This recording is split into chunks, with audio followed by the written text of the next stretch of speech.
So the middle of the night last night, I get up in the middle of the night last night and I go to use the bathroom because I always have to pee because I take a medicine that makes me always have to pee. And I go to kiss my dog on the forehead, which I do all the time. I just go like, mwah, just like, oh, love you, you're sitting there. I mean, I do the same to Wayne if he's turned over and I can see him. At least you're not kissing the dog on the mouth, but continue. No, gross. Anyway, I go to kiss her on the head and she must have been having some kind of nightmare or something because she wakes up all upset and snaps at me and like bites at my face. Because dogs will have, you can tell when dogs are having like puppy dreams because you can hear them like barking in their sleep. They'll do little like yips, like, and they'll like be moving their legs like they're running in their sleep. Well, she was doing like cute little yips. I'm like, oh, adorable. Like, because sometimes it's not a nightmare. Sometimes they're just having fun chasing stuff. But I went to kiss her. She snapped at my face.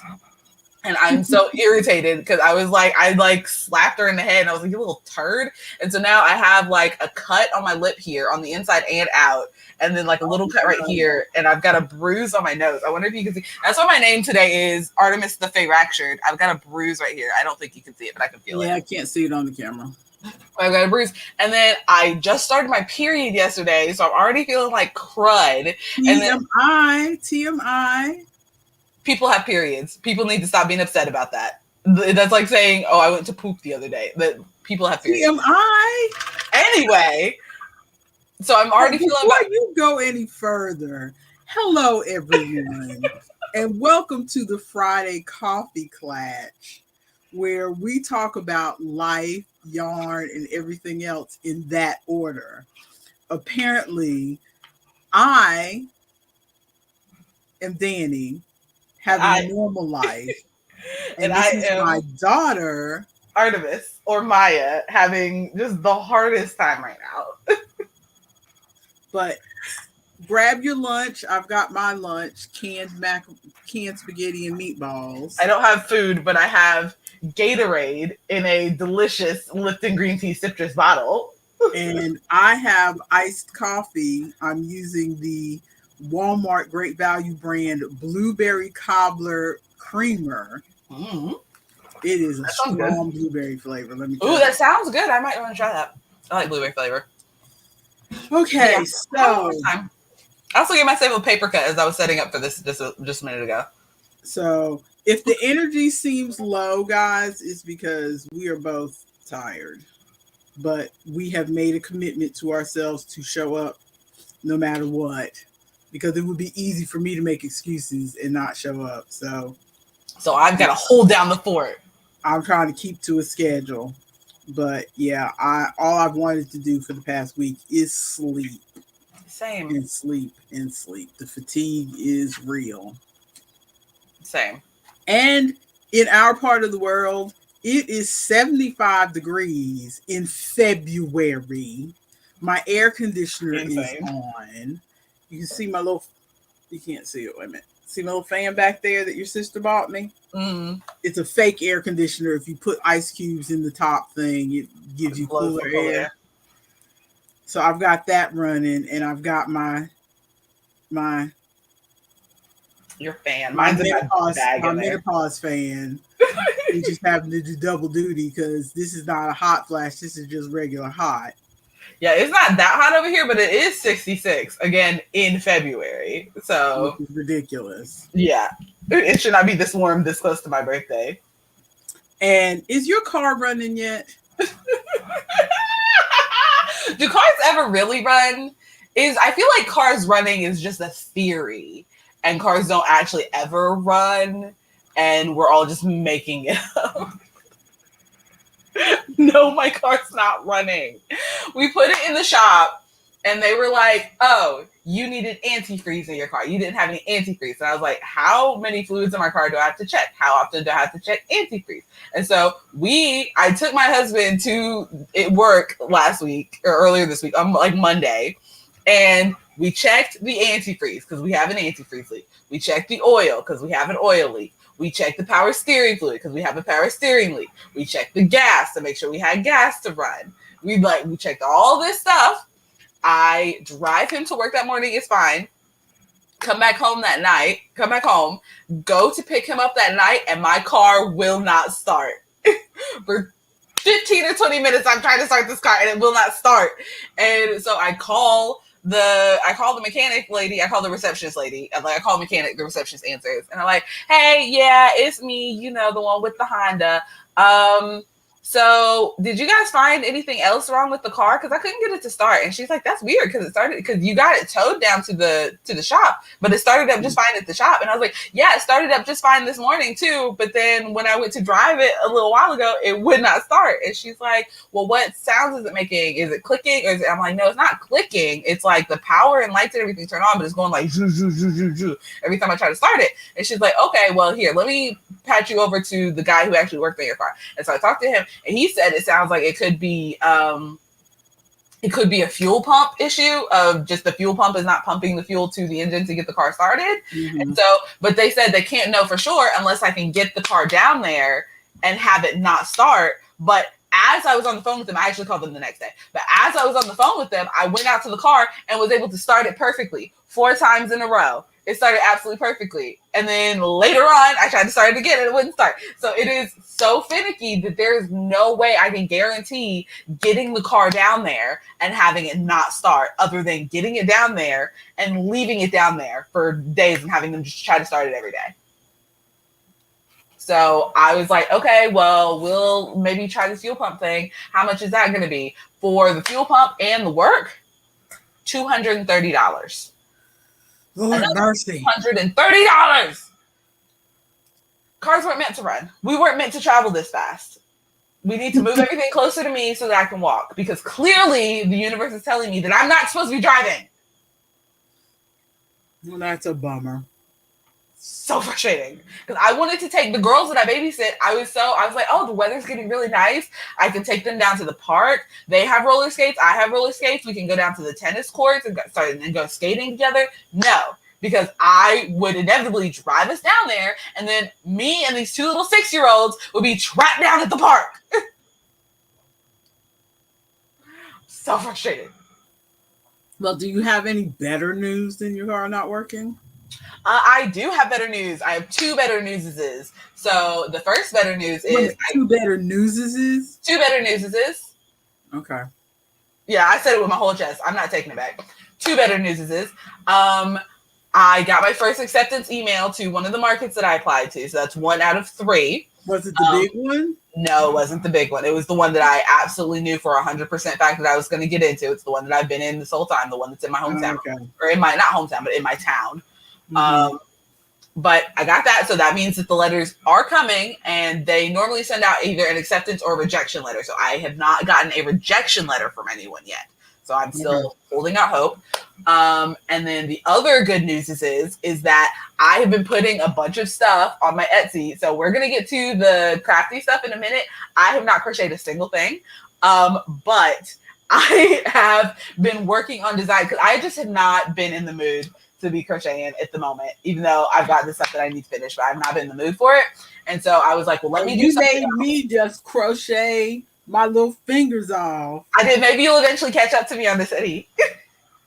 I did all my crocheting on the front end so that I had time to relax and draw on the back end. So I have been drawing. I've been making t-shirt designs. I've got a whole file. So we keep our notes for the episodes, for the streams in Google Keep. And I have my own separate Google Keep file where I have ideas for shirt designs and stuff. And I was like, let me get some of these out, because some of these I have very vividly in my head of what I want them to look at. Let me get these out. So she's probably pulling these up right now. We're going to go over to my Etsy page and look at all this stuff. But I got my first Etsy order. Someone ordered one of the t-shirts, and I'll show you which one once we get it pulled up.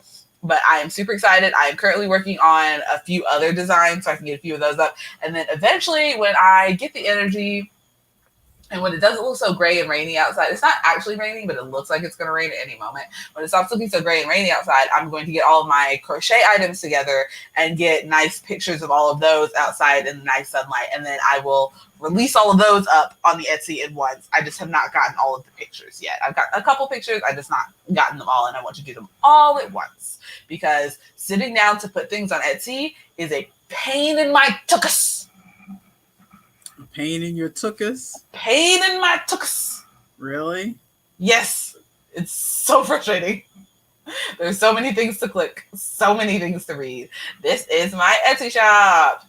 I don't even remember when I drew that, but I drew that on the iPad that I have that still does not connect to the App Store because it's too old.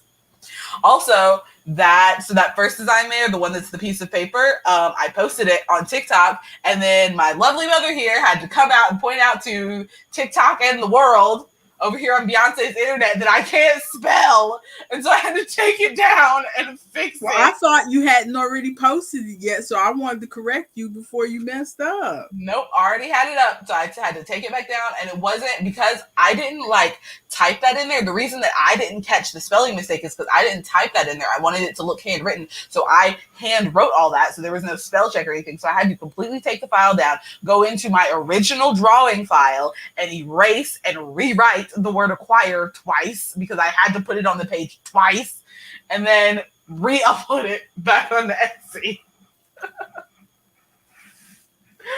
But the one that someone bought is, it'll be second row down, last one on the end, is that Shardy Got Low shirt, if you want to pull that up. I have a couple D&D related shirts, and then just a couple I'm a millennial and I don't like doing things shirts.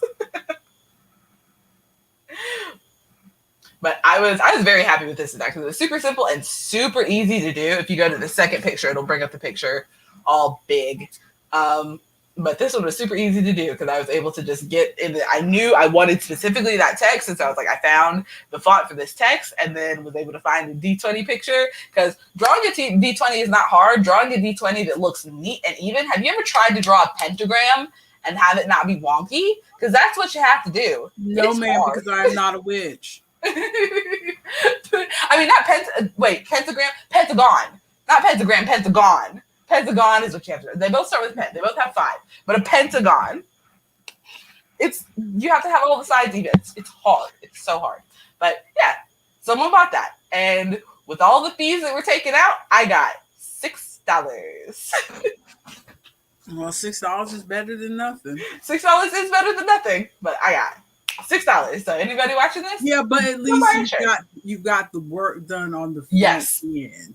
Because I'm thinking about going back and doing Rev, which is transcription. Mm-hmm. And I know I'll get faster at it, but I want it to be perfect first time around, so it ends up being slow. So I'll end up doing an hour, possibly an hour and a half on a 5-minute bit of audio, and only get $4 or $5 for it. Oh no! Oh no! I know if I let myself loosen up a little bit and go faster, then maybe it'll be better. But I keep trying to make it perfect the first time. Yeah, loosen up, because that is far too much. That is absolutely far too much.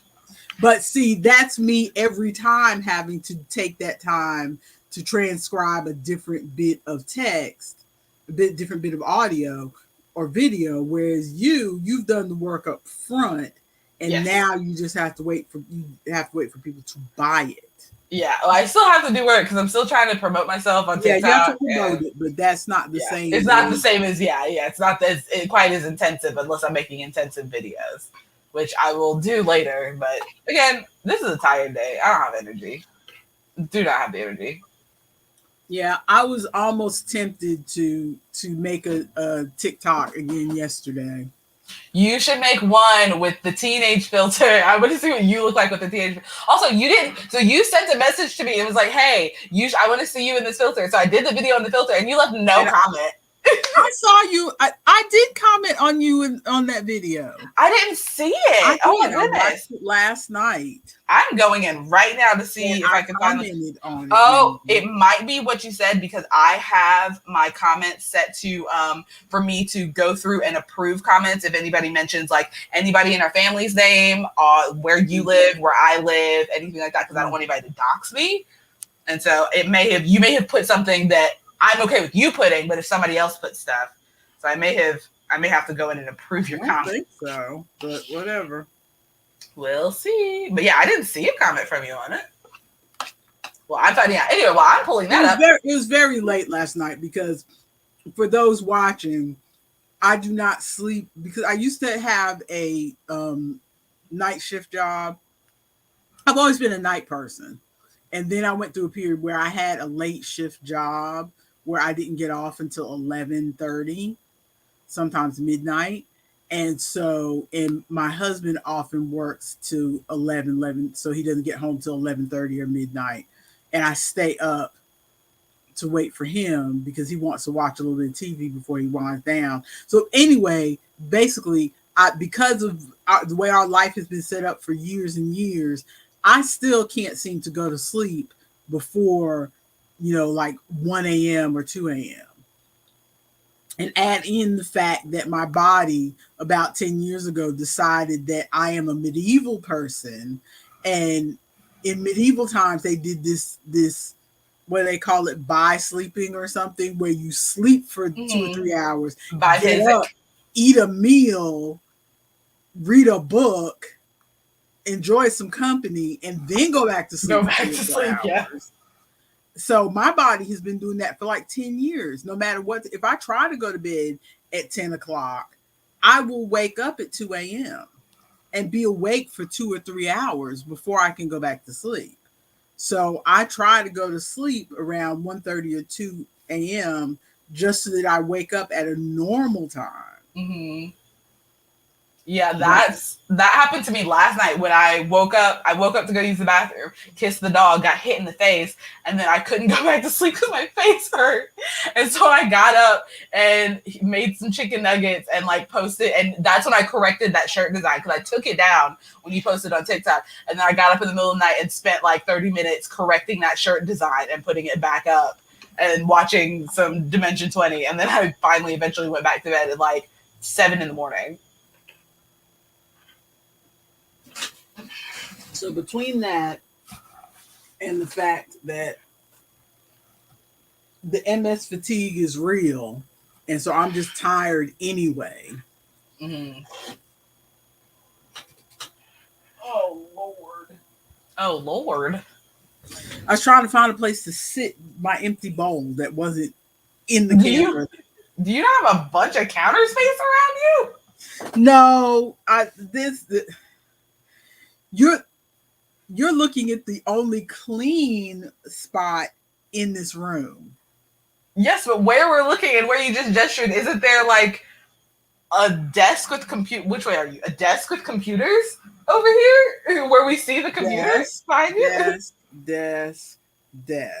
And there was nowhere on that desk. Technically, these are not desks.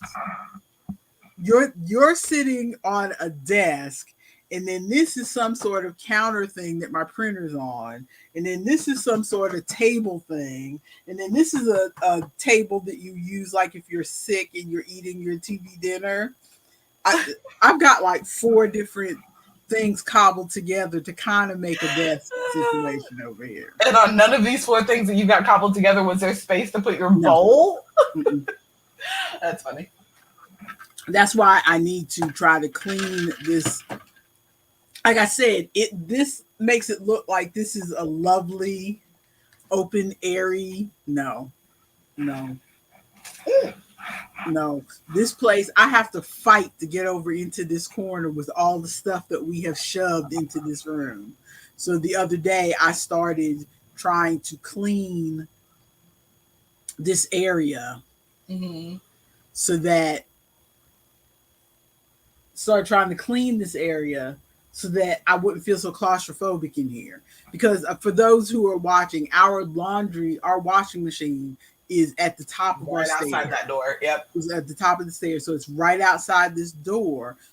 But the way it is set up, we don't have like a laundry room or a mud room or anything like that where you can sit your baskets to the side. So now that this used to be Maya's room, but as soon as she left, because we used to do the laundry and kind of sit it in our little short hallway, the baskets. And now that she is, because, fold clothes, come on. Who does in this economy? So we put the clothing in here. And then your father, the clothes horse that he is, set himself up with some racks. So he has clothes hanging. There's this one whole wall that is just his clothes hanging because there's not enough room in our closet, clearly. Ridiculous. I mean, that's what I have. I've got the girls that I babysit yesterday. They came in and one of them went to use the bathroom and she came back out. And she's like, when I go into the bathroom, sometimes I see your bras that you leave in there. And I was like, yeah, sometimes I leave my dirty laundry in the bathroom. And she's like, why don't you put them in a hamper? And I'm like, you see that basket over there? That's my hamper. It's piled, like, overflowing with clothes. And she's like, oh, well, that's silly. And I'm like, you're silly. But yeah, so this is all clean clothes in here, but it's all over the place. And there's baskets of other stuff in here. And this is just like most people have a room where they just kind of shove the stuff that they don't know what they want to do with. And I decided the other day that now that your sisters have moved out, their room is empty. And I waited. Shift it all. Your sister's been gone. Your sisters have been gone. Your one of them moved out a long time ago, but then the other one moved out just about a year ago. It's coming up on a year. Mm-hmm.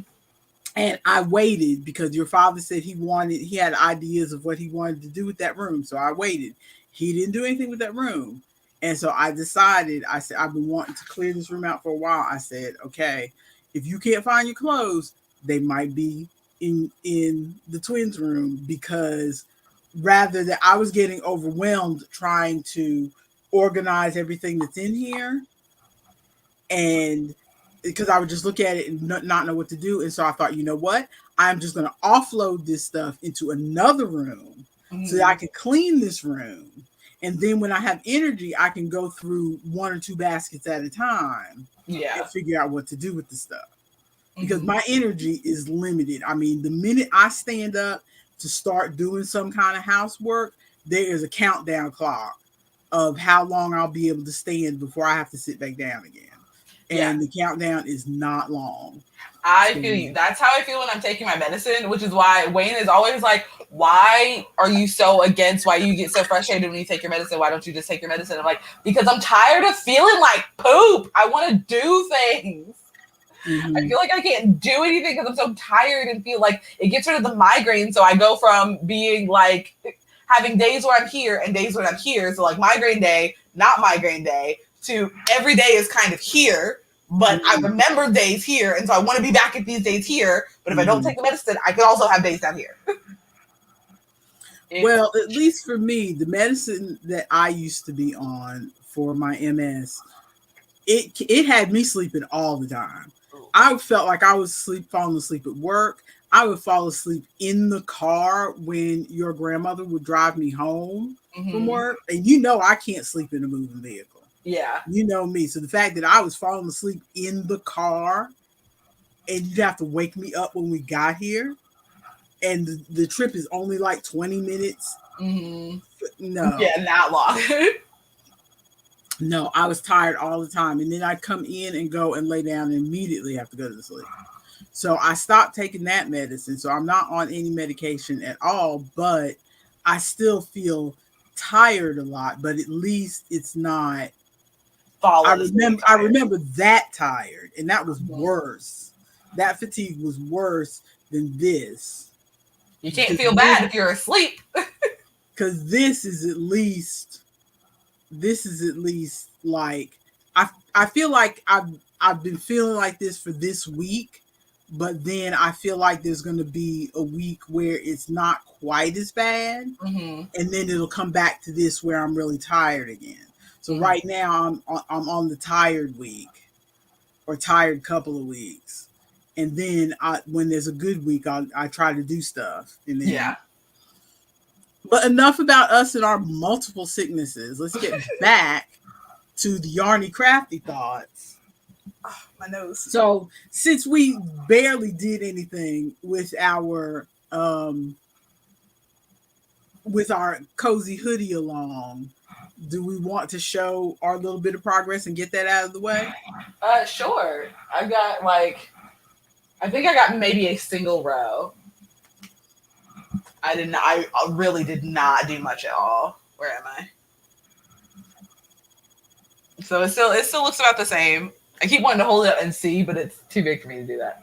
Yeah, mine is still roughly the same. I managed to get 4 or 5 rows. One of these shows that your father and I like to watch, one of these competition shows called Next Level Chef, is back on, and I can really get some stuff going when we watch those. And Equalizer has come back too, and I was like,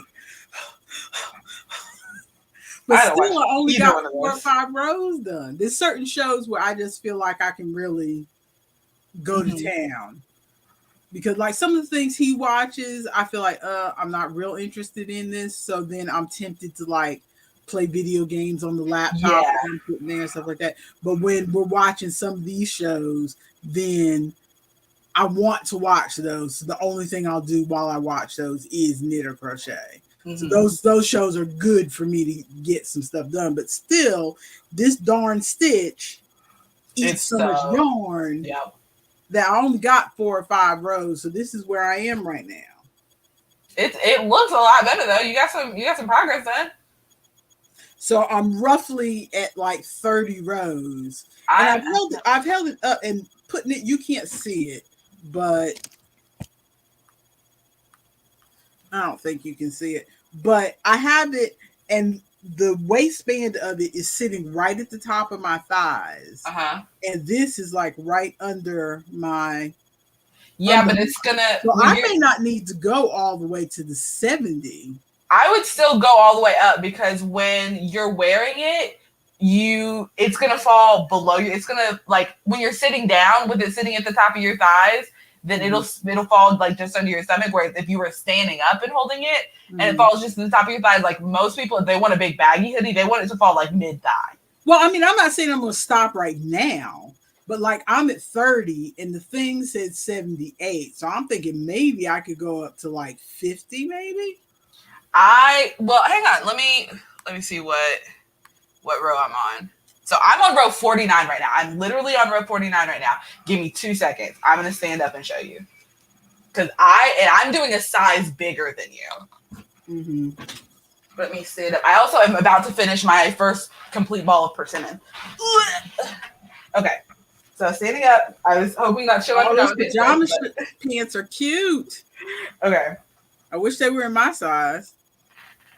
But with this is it falling like just below where like the crotch of my pants would be. So this is it falling just below. This is not even at my boobs. Not even at my breasts. Okay. Yeah. Okay. I see you. I get you. Yeah. Because I'm sure she's gonna want it to cover her booty. So yeah, that's what I was saying. You want it to fall like to completely cover the booty, so you could like wear leggings with it and have those leggings look like pants. Okay. I was hoping I was going to get out of 78 stitches. And the fabric is starting to feel stiffer to me. Oh my goodness. The fabric is starting to feel stiffer to me. And I'm just cranky that this thing is eating up so much yarn. Because I started that brand new ball and already I'm a brand new skein, and already it's squished. I can feel it squished. The center of it's gone. But I've barely done any rows on this. Oh, I can't wait. Okay, so we are moving on to my color by number adventures. Yep. Let me go back to the list. There we go. Because you bought me this book. This is the book that I'm doing right now for those who are watching. It's called Quirkles. And it's basically, let's see if I can open up. You probably won't be able to see this on camera, but we will try. Nope. Almost. It's trying. It's really trying. But I cannot make anything out. All I see is like a mass of like kind of gray lines. It's a bunch of circles with numbers in them. Okay, yeah, now we can see. Now we can see the circles. Okay, yeah. So it's a bunch of circles with numbers in them. So you can't really tell what the picture is. because there's a bunch of circles with numbers in them, right? And there's a key in the back so that you can know what the pictures are. But I like the somewhat puzzle aspect of it, of just randomly picking a picture and then start coloring and then see the picture emerge. Mm-hmm. That makes it feel a little more fun for me than just doing color by number. And I do color by number because it stresses me out to try to pick out the colors on my own. And I thought that this thing was going to give me colors. And then when I got the book, it was like, pick out a range of 5 colors. I'm like, you already make me do too much work. So I'm like, no, that's too much for me. And it said you could, if you want to just do one color, you could do like the crosshatch situation. Mm-hmm. And I'm like, oh no, I can't do the crosshatch situation. Yeah, I don't think your markers are thin enough for that. Because then, well, no, my markers aren't thin enough. But even if I got a thin enough marker, because I could get a thin enough marker, but then it's like, okay, if I meant to do fewer crosshatches in number 3, I might make a mistake and color it too dark, and then it'll look like number 2. And oh my goodness, no. You over here having a whole crisis. It is a whole crisis. So I'm like, let me stick with the colors.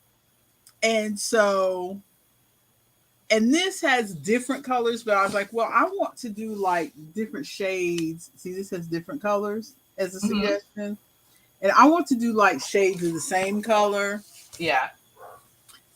But anyway. Also, jumping in for 2 seconds to say sorry if anybody hears my dog barking in the background. I don't know what our neighbor across the way has been doing. Okay, I can hear her barking her head off in the other room. Our neighbor has been doing just a bunch of moving around and stuff, and she barks every time somebody pulls up in a car.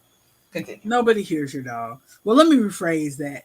Maybe I am the one who has poor hearing and can't hear a thing on people's videos. Because every time somebody on the video says, I'm sorry for the fan in the background, I'm sorry for the moving truck outside, I can't hear none of that. All I hear is you. But other people may hear it. I can't hear it. Yeah, I hear it. But so I did some of the... Oh, okay. I did some swatches to try to pick some colors. Look at you. She's a swatch girly now. So I did, because I was stressed. And then I finally told myself, okay, this book only costs about $10. So even if I mess the pictures up, I can buy myself another copy. It's still in print. Yep. Don't stress. So I just randomly ripped out a page and started it with the idea that I am going to put these on my wall back here because my ball looks all pitiful back here. Oh, nice. So I thought, let me get some decoration for the video, and have something on my wall. And so I randomly pulled out a picture. And what do you think my first picture is? He's going to look so nice on your wall. It was fun. It was fun to color it. I'm happy with my color choices that I made. It looks so good. But I do not want Winston Churchill on my wall. It even looks kind of nice from the back, honestly. Mm-hmm. Yeah, because the colors bled through, yeah. Because the colors bled through, so it even looks kind of nice from the back. But I do not want Winston Churchill on my wall. So then I randomly picked out another one. And how about I randomly pick the same thing that's on the cover? So yeah, what was it, Maryland? So now, this is the cover. So now I'm all stressed because I didn't pick the same colors they picked. So now I'm like, well, maybe it doesn't look as nice. I should have picked a red. I was going to pick a red, and now she doesn't have red lipstick in my picture. And I like the red lipstick on this one. And I'm mad at myself now. So this is... Oh, it looks good though. That's my Maryland picture. Oh, I like it. Are those tones of like maroon kind of? That's what's coming off on camera. Yeah, there's like a pink, and the darker one is more of a maroon kind of color. It looks really, you should hang that one up. That one looks really good. And even that one looks a little bit nice from the back. Mm-hmm. So yeah, this is one of the ones that's going to go up on the wall. It looks better on the camera, to be honest. It looks real good on the camera. It does look very good. And it looks good. It looks good like looking at it on the camera, you can really tell the teeth and everything. Mm-hmm. When you're looking at it up close, it looks kind of blobby and everything. But when you're far back from it, like if you're across the room from it, Mm-hmm. it looks. Well, So I think it's gonna look nice on the wall because it looks good when you're far back from it. yeah, well, that's the point of like pixel art stuff like that. Is it up close? You're like, what is this? And then far away, it's like, oh my god, it's a whole picture.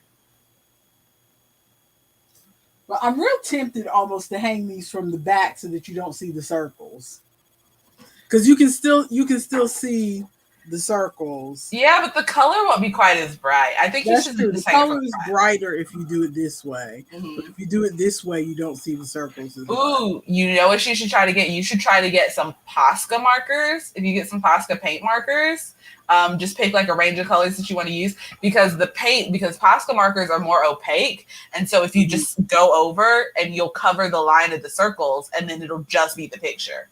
Uh-huh. Because I know you're using alcohol markers right now, and those won't go over the ink. But if you use Posca markers, because those are like more opaque paint markers, you'll go over and it'll cover the circle.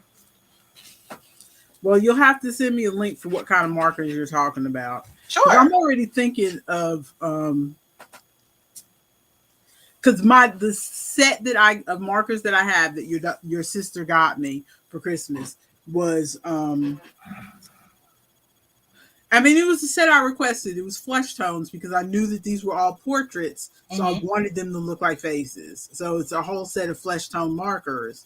But now I'm wishing almost that I had a set of shades of blue. Okay. There's no blue in there. And so I think I'm going to order a set of shades of blue to do some of the pictures. What brand of markers did she get you? What kind are they? She got me Shutter Art. Shutter Art. Okay.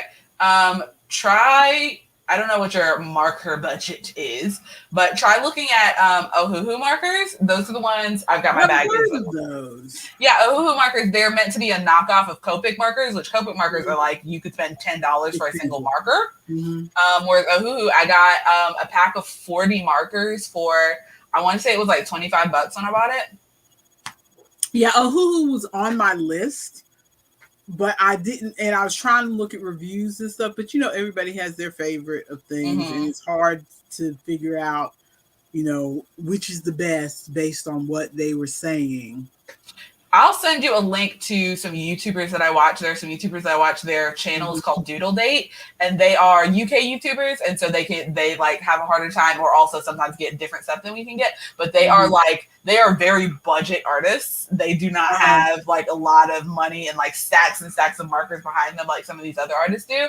And so I really like watching their videos for like this, because they have one or two Copics or whatever, and so they're like, compared to the few nice things that we have, this works. This will do. This is good. Yeah.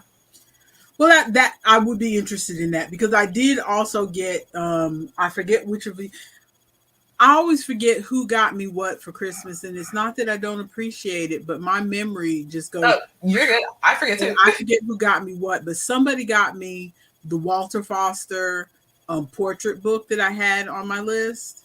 I can't. And so that's going to be me doing some actual drawing. Ooh. And I have a sketchbook in my closet that I bought years ago that has not been cracked open. Ooh, I'm excited. So I am going to get some proper pencils, and I am not an artist. I don't know what I'm thinking. But anyone can become an artist. No, they can't. Yes, they can.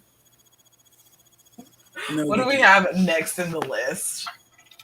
Oh, because you decided to skip right over my self-esteem issues? Okay. I said everyone can become an artist, and you said no, and I'm like, okay, I tried.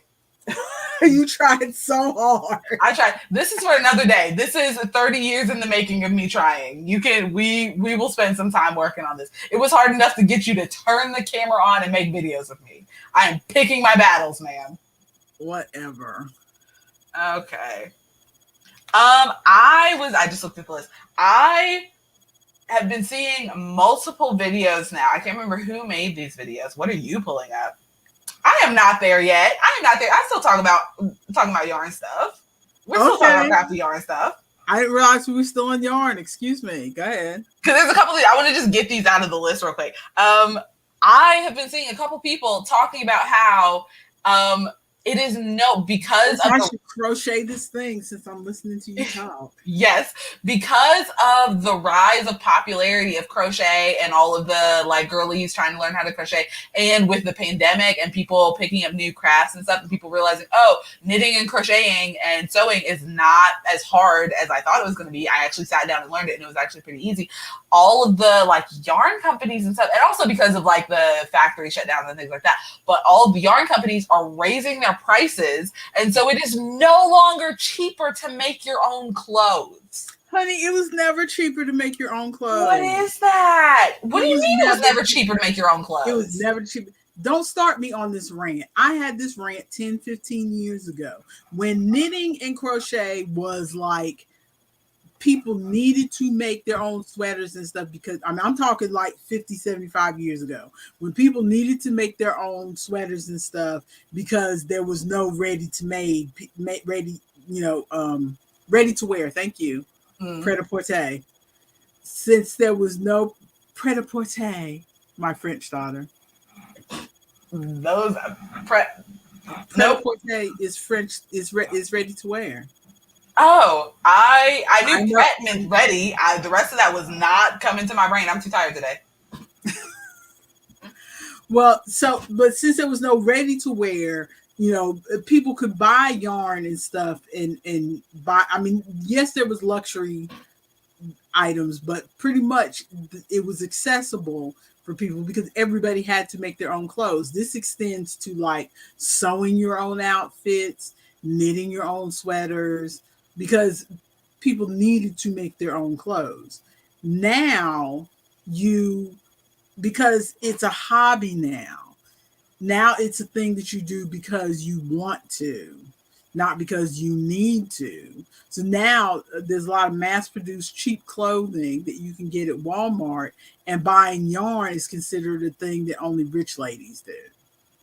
That is, and so it is priced accordingly.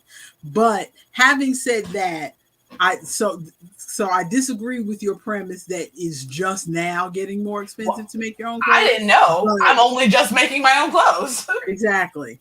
But I will agree with you that the prices are more expensive because, Red Heart used to always be like $2. My go-to. Red Heart was my go-to. And it was and your father always rolls his eyes at me when I go, why is milk so expensive? Why is this? Why is that? Because he's done the grocery shopping for the past 25, 30 years. I hardly ever go in the grocery store. So the fact that I don't know how much groceries are, that's my fault. But I know how much yarn used to be. Red Heart, like 5-6 years ago, was $2. $2. For the $2.50 for the big jumbo super saver. And now it's like $4. It's for the small ones, it's like $4 or $5, and then for the large ones, it's like $7 or $8. It's doubled in price in the last 5 years. For what reason? That's why I switched to Mainstays. Red Heart would have been my go-to for this, but Mainstays is what I'm using for this hoodie, because Mainstays is still roughly $2. But the problem with Mainstays is Red Heart has more colors available, whereas Mainstays doesn't. Mainstays is like your basics. It's got black, white, gray. It doesn't have a lot of colors. And also, if you go to Walmart and they have cleared out your yarn section, because my Walmart has a tiny yarn section. My Walmart yarn section is about the size of my tapestry back here. Like that is it. Like floor to up to the top of the shelf. And so if someone has cleared out all of it, if I want to make something in brown and someone's cleared out all the brown, I will have to go back for weeks for them to update the brown. And that's an issue that I had when I was doing a lot of painting too. Because when I go to Walmart, I subconsciously beeline to the craft section. And when I was doing a lot of painting, I was over there and I would be there almost every day, just like waiting for them to restock, looking for certain colors, looking for certain things. And then one day a lady came over and she was like stocking something else in the craft section. I was like, hey, just wondering, when are you guys going to be restocking like these colors? Because these are the ones I want. And she's like, oh, I didn't realize we were missing. The issue that happens, and I have a feeling that this might be happening with yarn as well, The issue that happens is someone will pocket their 2 little 75-cent bottles of paint or whatever, or their 2 little $3 bottles of paint. And then because they pocketed it and didn't scan it, the Walmart system, because their system automatically orders stuff when they're out. So because they didn't scan it, the system still thinks that they have 5 bottles of paint there. And so it doesn't order the stuff. And so it will continue to be out until someone is alerted and goes to physically eyeball check and see that there is no paint there. And they have to manually put in there's no paint there and reorder it. And I'm wondering if that's happening with some of these yarn colors too. Because there are a couple times where I've been in there and I'm like, oh, I saw this color before. I mean, you can pocket some embroidery floss, but it's kind of tough to pocket a big old skein of Red Heart. Picture this. I'm walking in. I've got my 2 6-year-olds walking beside me. I've got a 3-year-old on my hip. There's a baby crying. I've got a baby sitting in the buggy. We're walking around. We're doing all this stuff. I've got my baby basket with the bottles and the diapers and things. And I'm just trying to make something for somebody because I forgot to make a birthday present for somebody. And I don't have money because I'm paying for all these kids. And I just take this little skein of yarn and stick it in the baby bag right under the bottles and the diapers and scoop my way out. And it's all handled in the commotion of the baby's crying and the 6-year-old's running over there. No one's looking at me, sliding this skein of yarn under my diapers. Okay, Master Thief. I've listened to too much true crime. Apparently. But yes, I think that's what's happening with the yarn and with the paint is people are taking it and then the store doesn't know that they're out. The other thing that I wanted to talk about was, I'm going to skip over one of them. I'll come back to it. I need to do my hair. And I have been putting off, one, because my car is still broken and I cannot go to the store and get any more yarn, and I am slowly working through my yarn reserves in the house. But also, I want to do yarn braids. I've done yarn braids and I've done yarn twists before. And as I was looking up, trying to decide what colors and what style of yarn braids and stuff I want to do, it keeps coming up, people doing yarn locks. And I'm like, I know for a fact, I know in my heart of hearts, I do not have the patience to do yarn locks. Because what you have to do for yarn locks is you braid the little bit that has your hair in it, and then you take 3 more separate pieces of yarn, and you have to fully wrap, patiently and carefully wrap all the way down so that it's wrapped and looks like a lock.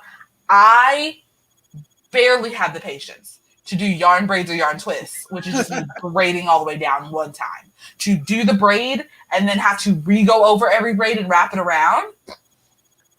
Tell me why. I just really want yarn locks. How about you do your yarn braids and then do just a couple of yarn locks in the front as an accent? I might do that. I might do that. Because then if I don't have the patience, then I just got the accent in the front and then I won't do anymore. Because every time I look up yarn braid videos, the yarn locks come up and I'm like, they look so beautiful. So beautiful. But it will take me a full week to do yarn braids in my hair. A full week every time. And I usually do them like big and chunky. So it should not take me that long. But it does, because I will start doing my hair and then immediately regret it. Meanwhile, I'm real tempted to just shave all my hair off and go with wigs. Do it! Bald head babes are the future. But my hair takes so long to grow. It'll take forever to get back to the length that I have now. I mean, it only took me it's been, I think it's 2 years on the dot now. But you're young.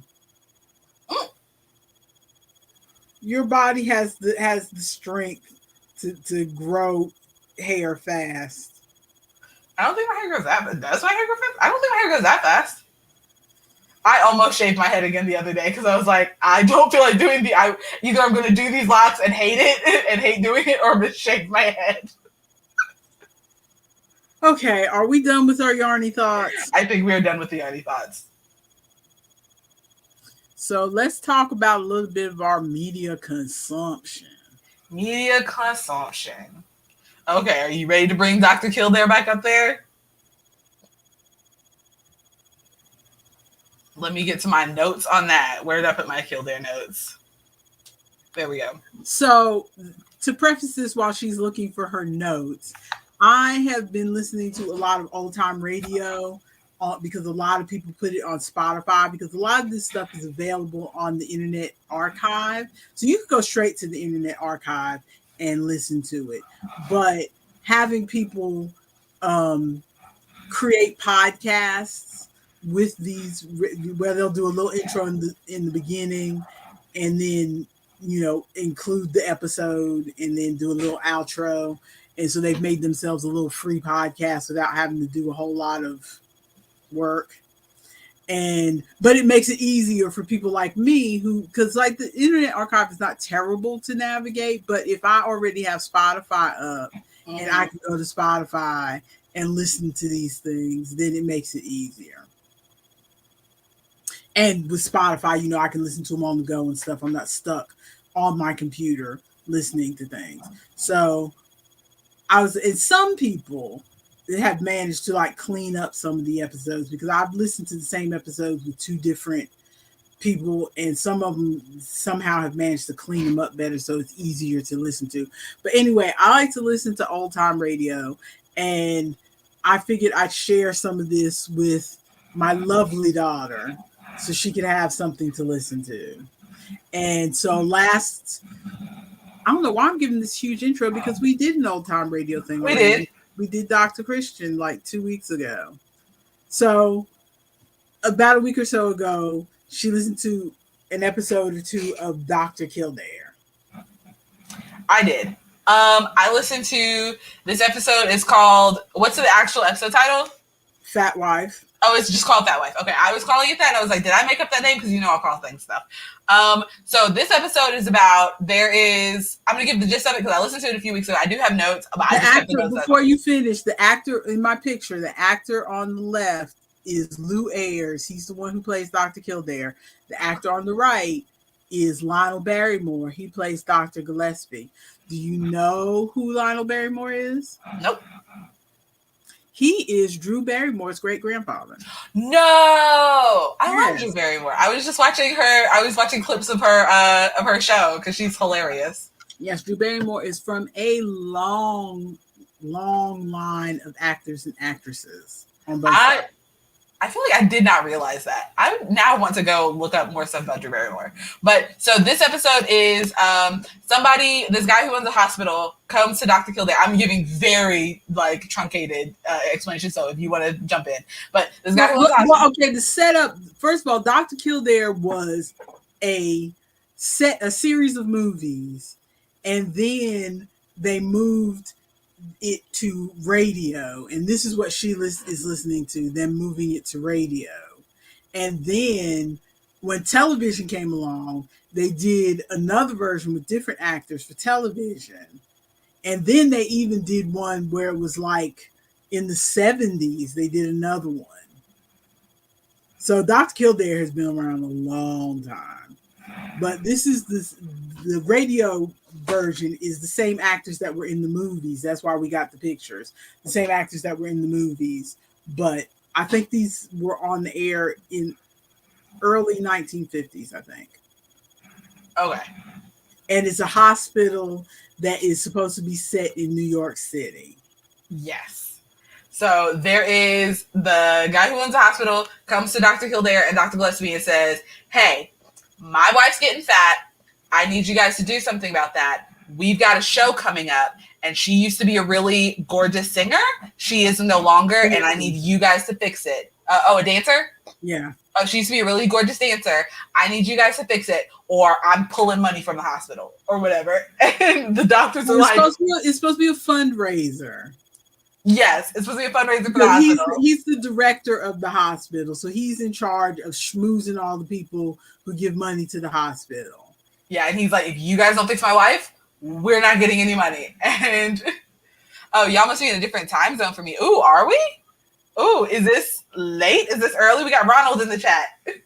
Yeah, this is, what time is it? It's 4:13 for us. What time is it for you? Are you on, because you're in Canada, are you on like the other side? Are you on the California side of Canada? Me using American states to reference where in Canada he is. We did get started about 30, 45 minutes late today. Oh yeah, he's okay. So he's in Minnesota, that area. Okay, yeah. So we are definitely in different time zones. Is this later for you or is this earlier for you? Are we? Is it late? Central is earlier than us. Central is either an hour or two earlier than us. Okay. So maybe we should, because Ronald is our like main viewer at the moment. Maybe we should just shift it to a little bit later so Ronald can join in. we're later. So maybe we should shift it to later so that Ronald can be here for the start of it, since he is the main person that watches us. But anyway, so we're talking about Dr. Kildare right now. Ronald. Ronald thought he was going to be here early. He's like, oh, I was going to be here at 1:30. We'll discuss sometimes, Ronald. We'll figure it out. We're going to adjust our time to you until anybody else shows up. Oh, okay. So maybe we'll just keep doing what we're doing, because you always come into the good stuff anyway, because we didn't have much to talk about earlier other than my car is no longer running. It's still not running, rather. So we're talking about Dr. Kildare. There's Dr. Kildare and Dr. Gillespie. The hospital director comes to them and is like, hey, we're doing a fundraiser. My wife used to be this gorgeous dancer, and she was going to dance for the fundraiser, but she's fat now. So I need you guys to fix it. Otherwise, we're not getting any more money for the hospital. And I'm like, oh my goodness, what is going on? Do you know how fat she is? I wrote in my notes, 150 pounds, the scandal. If I could get back to 150 pounds.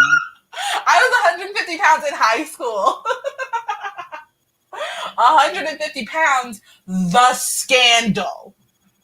So we've got to do something to fix this. So they put her on a diet, and they give her some exercise stuff that she's supposed to be doing. But while this is happening, they also have a guest doctor come in from England. But I'm assuming that the whole joke, you can correct me on this, I'm assuming that the whole joke is that either this man could not do an English accent, or they did not want to deal with him doing an English accent. So the only thing that he really said, he had like maybe 2 lines in the whole thing. The only thing he really said was quite. Exactly. Quite. Because that's all English people ever really say anyway, right? Exactly. It was so funny.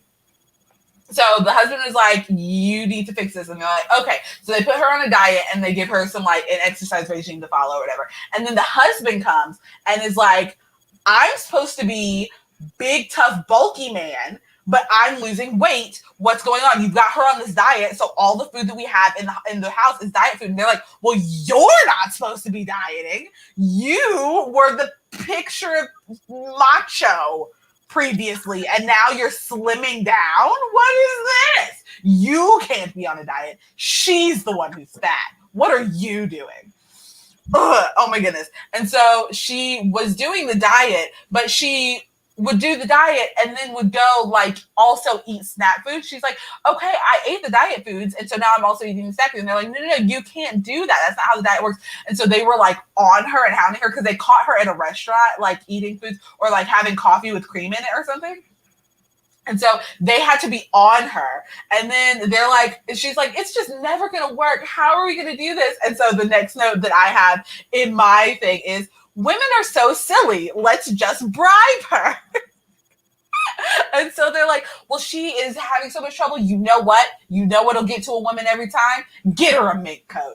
We'll tell her that her husband's going to get her a mink coat. And so they tell her the husband's going to give her a mink coat. And she's like, a mink coat? Fuck all this food. I don't need food. I can exercise.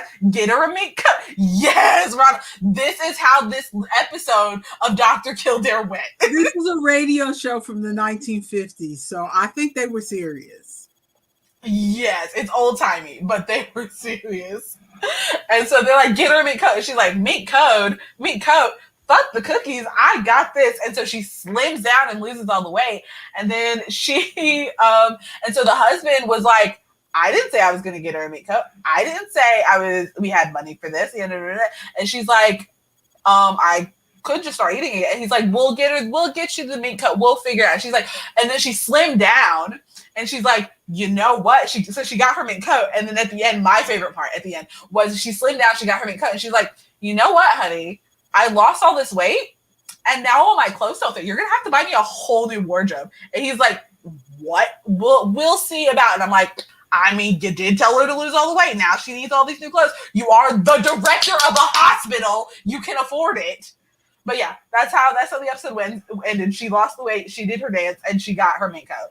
But that whole episode was outrageous. But the doctors, you forgot the part. The doctors, because she wasn't losing the weight to begin with, so the doctors decided to go on the diet with her. So they would eat every meal with her and exercise with her. Yeah, I didn't get that in my notes.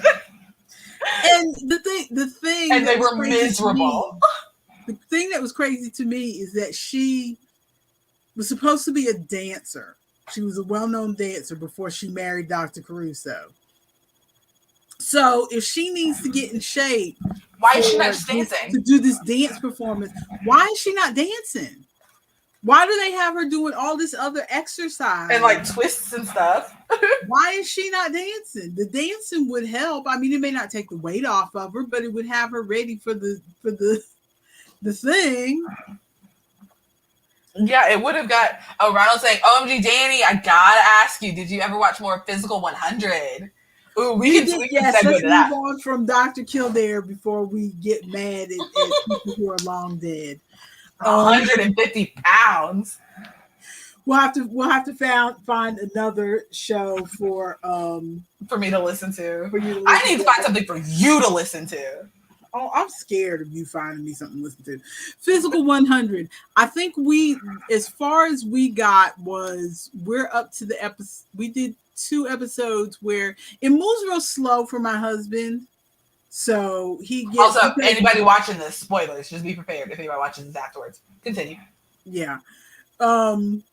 It moves rather slowly for my husband. So we don't watch.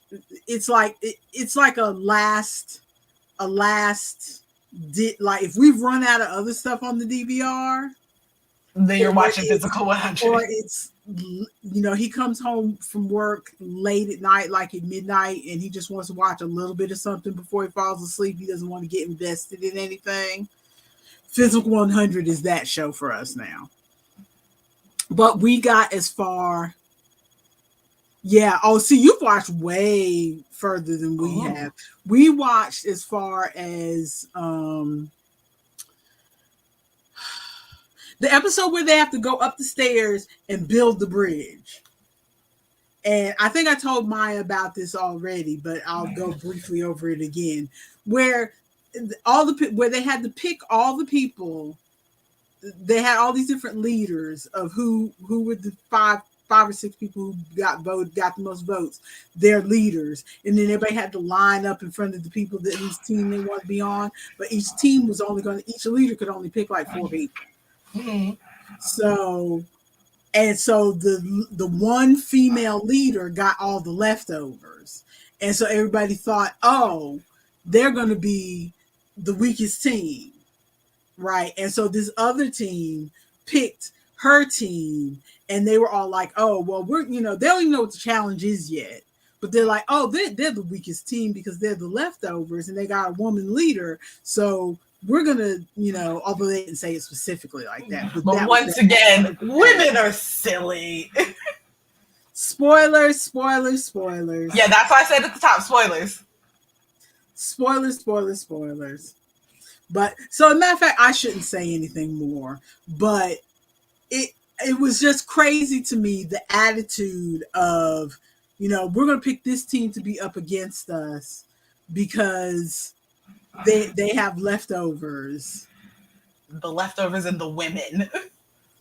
Yes. Well, so Ronald's just going to let me spoil everybody. Okay. Yeah, go ahead. We said spoilers at the top, and no one's watching live now except for Ronald. So anybody else, fast forward a couple seconds. I'll do a big hand gesture so you can see that we're done. But so basically they picked that team, and the challenge was you have to run up these stairs with these planks and build this bridge across to the other side.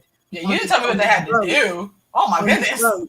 It's like these ropes, and you have to lay the planks to make the bridge to get over to the other side. And then there's this tube on the other side that you have to pour your sand in. So once you got your bridge built, you run back across the bridge, down the stairs, fill up a bag with sand, run back up the stairs, cross the bridge, fill it down. You can't use a system where everybody hands the bag. Like a conveyor belt system, you can't. Assembly line. You can't do that. You have to fill your bag and run it up those stairs yourself and run across yourself and dump it. So and then at the end and then whoever has put the most sand in their tube wins. And at the end, each leader has to stand on the bridge because like the last 3 minutes it's like a 20-minute challenge or something. The last 3 minutes of the challenge, because the bridges have like ropes holding them up to kind of steady them somewhat. On the last 3 minutes, all the ropes fall down, so it's even more wobbling on the last 3 minutes. Absolutely not. And those steps are only held on by Velcro. Absolutely not. So if you don't get them on there tight, they're moving, because on one of the teams, the team after this one, their steps were moving while they were walking on them. But but the funny part was then what this first matchup with the woman team, when they finished, the woman and then the other team leader each have to stand on the bridge, and whoever is the losing team, they get dumped into the sand below or the net below. And the guy was just standing there cocky, like, oh, we won. And the girl was like, I hope we won. He's just standing there cocky. We won. His ass got dumped into the net because they lost. Get it. Hey. They lost. That's what you get for going for the underdog. Oh, so that would be me. I must have missed the guy going across on his hands and knees. That would be me. Half watching and half crocheting. So I must have missed the guy going across on his hands and knees. But yeah, some of those people were real cocky. Real cocky about who I do love an underdog moment. Yes, Ronald, we stand an underdog moment. You're right. We do love an underdog moment. But yeah, that show, the thing that makes it so slow is that there 4 to 6 contestants left. We haven't gotten down that far. Ooh, you're at the end. Yeah, we haven't. I'm not even watching it. I'm just getting stuff from her. We haven't gotten down that far because my husband gets a little, he doesn't say anything, but he gets a little bit impatient when they're constantly just standing there and talking and, ooh, I hope I get to go against this person because I admire them and this and this and this and this. You know what I would do? Recommend it, Ronald? You know what I would be doing during this time? You know what I would probably be doing through this whole Fast show? forwarding. 2 times speed, baby. Put it on 2. I just found out you can put TikTok videos on 2 times speed. Everything. I'm going to live my life at 2 times speed. But I want to, because we do like these physical competition things. I'm not a sports person. Oh, wait, let me this is the hand signal to let the people know that they can start watching it. We're not doing spoilers anymore. Spoilers are done. This is the hand signal. But I'm not a sports person, but I like. I can read fast. I've been reading since I was 2. I can read fast. But I like these, what I call made up sports. Like when you watch something like back in the day, they used to have a gladiator show. Oh yeah, or like American Ninja Warrior. Yeah, or American Ninja Warrior, something like that, where it's a made up game. It's a physical challenge, but it's a made up game. So they're going to explain the rules to you.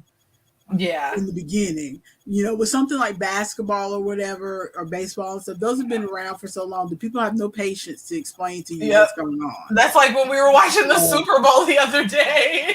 We're like, what?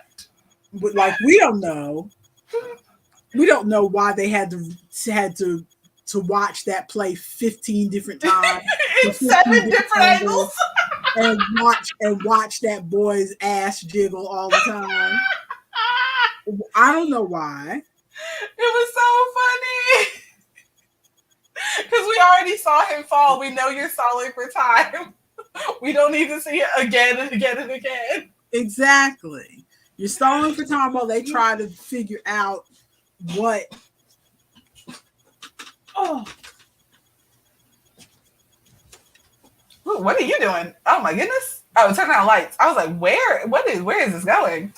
I'm sorry. I usually turn on the lights before we get started, but I was so late that I was just ran in here and started stuff up. Ooh, Ultimate Beastmaster. I don't think I've watched that one. I watched like an episode or two of American Gladiator. Beastmaster's on Netflix, I think. Right? Ooh. I think I had that set to watch, and we didn't really get into it. I might try it again. Yeah, I wonder if Ultimate Beastmaster is the one where they had the different countries, and each country had their different announcers or whatever. I think that was the one. I don't know, but I might go check it out and get back to y'all next week. We're caught up on on regular TV. We're right now, Next Level Chef just started a new season. So we're caught up on that right now. Yeah, the only thing I'm watching right now, but it moves much faster. Okay, yeah, Ultimate Beastmaster. So we may give that another try. I'll tell. We'll probably ditch Physical 100 and give Ultimate Beastmaster a try, because we do like to watch a physical competition. Yeah, I'm only watching physical competitions. We missed that. Oh gosh, what's that show? It's a show on CBS. It's hosted by the same guy who hosts Amazing Race, but it's people who all the contestants are people who do jobs like firefighter, bricklayer, stuff like that, and they have competitions where they have to do stuff like wash windows on the side of a skyscraper, and set this sign on the top of a movie theater, and normal jobs. They have to do jobs, but they're like heavy physical jobs. What is this show? Stack all these boxes. You've never watched this show? No. I keep wanting to call it Dirty Jobs, and that's not the name of the show. Because that had micro. Okay, I remember Dirty Jobs. You look that up. While you're looking that up, I'm only watching 2 shows right now. Me and my husband right now are watching Unsleeping City on Dimension 20, which is the D&D actual play thing, the one that's set in New York. And then the other thing that I'm watching with my siblings is we are watching Traitors. And we just watched another episode. I think we watched 2 episodes, or we watched one more episode of Traitors. And so there's 3 traitors, and one of the traitors is doing too much talking. He's doing far too much talking to people, and he's going to get them caught. I almost kind of hope that they find him out and vote him out as a traitor, so that the other 2 can continue their conniving. I don't know if I'm voting for the traitors or if I'm voting for the civilians or whatever. I'm not sure which group I'm really voting for. I just want this man to stop talking so much so that the other 2 traitors can continue their conniving in peace, because he's making it real easy for people to figure out that he's a traitor. And I'm like, you are doing far too much talking. Okay, so they're already up to 10 episodes on this show. We thought we had it set on our DVR, but apparently not. Ooh. Your father is going to be disappointed. It's called Tough as Nails. Tough as Nails. I've never watched Tough as Nails. It's on regular TV. It's on CBS. Don't have that in this economy. Is it on Hulu? You have Roku. I bet you could get Tubi on Roku and probably watch it on Tubi. Oh, okay, yeah. Or possibly on. I think they might have previous episodes on Tubi. Okay. Maybe. I'll help you find it, because it's a good show. But yeah, they do stuff like they have to move pallets, or they have to build a fence, or it's physical stuff. Mm-hmm. It's physical. These are all people who do physical jobs, and the competitions are all about real physical work. Man, I bet the towns that they do this work in are real happy. They're getting free labor from this TV show. And they win, this is the 4th season of this, and your father and I have enjoyed it a lot. And the winner is they win a truck. They win a pickup truck. Oh, nice. And a $100,000 or something. It's a big cash prize and a truck. Nice. But we enjoy it. What else is on the list? Media. You want to talk about your Moon Girl and Devil Dinosaur? Yes, I saw like some little clippets of Moon Girl and Devil Dinosaur. It's on Disney Plus because it's a Marvel show, but it's this new superhero. She's pulling up. I gave her the link for the trailer to pull up silently, hopefully in the background.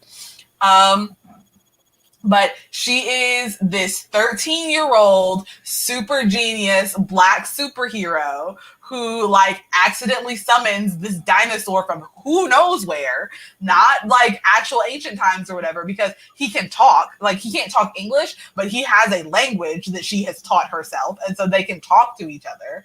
But she's just like a 13-year-old girl being a superhero. It's super cute. I've watched the entire thing. The whole first season's on Disney Plus. I've watched the entire thing. It's a little old for the 6-year-olds that I'm babysitting, which is a little bummer because I wanted them to watch it too. But it's really good. They like, and she's just like navigating 13-year-old stuff. Like there's an episode where she is like, where I felt in my heart because everybody's like, no one wants to play board games with you because you get too focused on winning. You're too competitive and you make it not fun. And I'm like, oh, that hit me in my heart because that's how I feel. No one wants to play games with me. Well, you guys play games with me. Wayne, like, unless we are in a situation where people are already playing board games, does not want to play board games with me, does not invite people to play board games with me because he says I get too competitive. And I'm like, okay, rude. You don't seem that competitive to me. I feel like I've gotten less competitive over time. Like I feel like I've gotten less competitive, but like especially when we were playing board games in like college and stuff, just so competitive. I've gotten less competitive. I've learned my lessons through watching Moon Girl and Devil Dinosaur. No, I'm kidding. But there's also an episode where all about her hair because she is like out fighting villains one day and she comes home and she doesn't put her hair in the bonnet. She doesn't brush it or anything. And then so her hair gets messed up. And so her mom puts her hair in her signature little afro puffs. And then she goes to school and then she finds out the next day's picture day. And so she is like, oh, what are we, something. And some girl behind her, some white girl behind her, some with like blonde straight hair is like, oh, I thought you were just going to wear your hair like that. I thought you were like going for the like messy, like disheveled look, like talking about her hair. And so she starts feeling bad. And so she goes home and her friend who is Hispanic, by the way, and is adopted. She has 2 gay dads. Cute. Her friend, who is her partner, who does all her social media stuff, like tries to straighten her hair, and they use a hot comb and everything, and they can't get it straight enough. And so she knows that her mom will absolutely refuse to let her get a perm, and so she uses her super science brain. Unlike you, but she uses her super science brain and like creates her own because her mom she knows that her mom is afraid of the chemicals in the perm. And so she's like, okay, I'll create something that doesn't have all the harsh chemicals. And so she creates it, but she doesn't create a neutralizer to stop the perm from working. So all of her hair falls out. And so but her hair falls out, but the compound that she created brought her hair to life. And so she like is having. Yes, Ronald. I've been told that white people should. Thank you, Ronald. Exactly, because this girl, she was like, there are some times where I'm watching TV shows and I'm like, fuck that little girl. That's what I said when I was watching the show. I was like, that little girl's a bitch. Fuck that little girl. What are you talking about? Who says that to people? Anyway, because like who? Anyway, I'm just getting all worked up. And then she has this whole moment where she has to like all her hair is falling out, and so she has to come to her parents. Her family doesn't know that she's the superhero, so she explains that but they know that she's a super genius, and so she explains, oh, I was trying to make a relaxer. This is a spoiler for that whole episode. I mean, you can watch the episode to figure out how she defeats the hair and everything, but this is the plot of this episode of Shows for Kids. She comes to her mom and her grandma, because they have a generational household. So the grandma and grandpa live in the house, and then the mom and dad, and then her.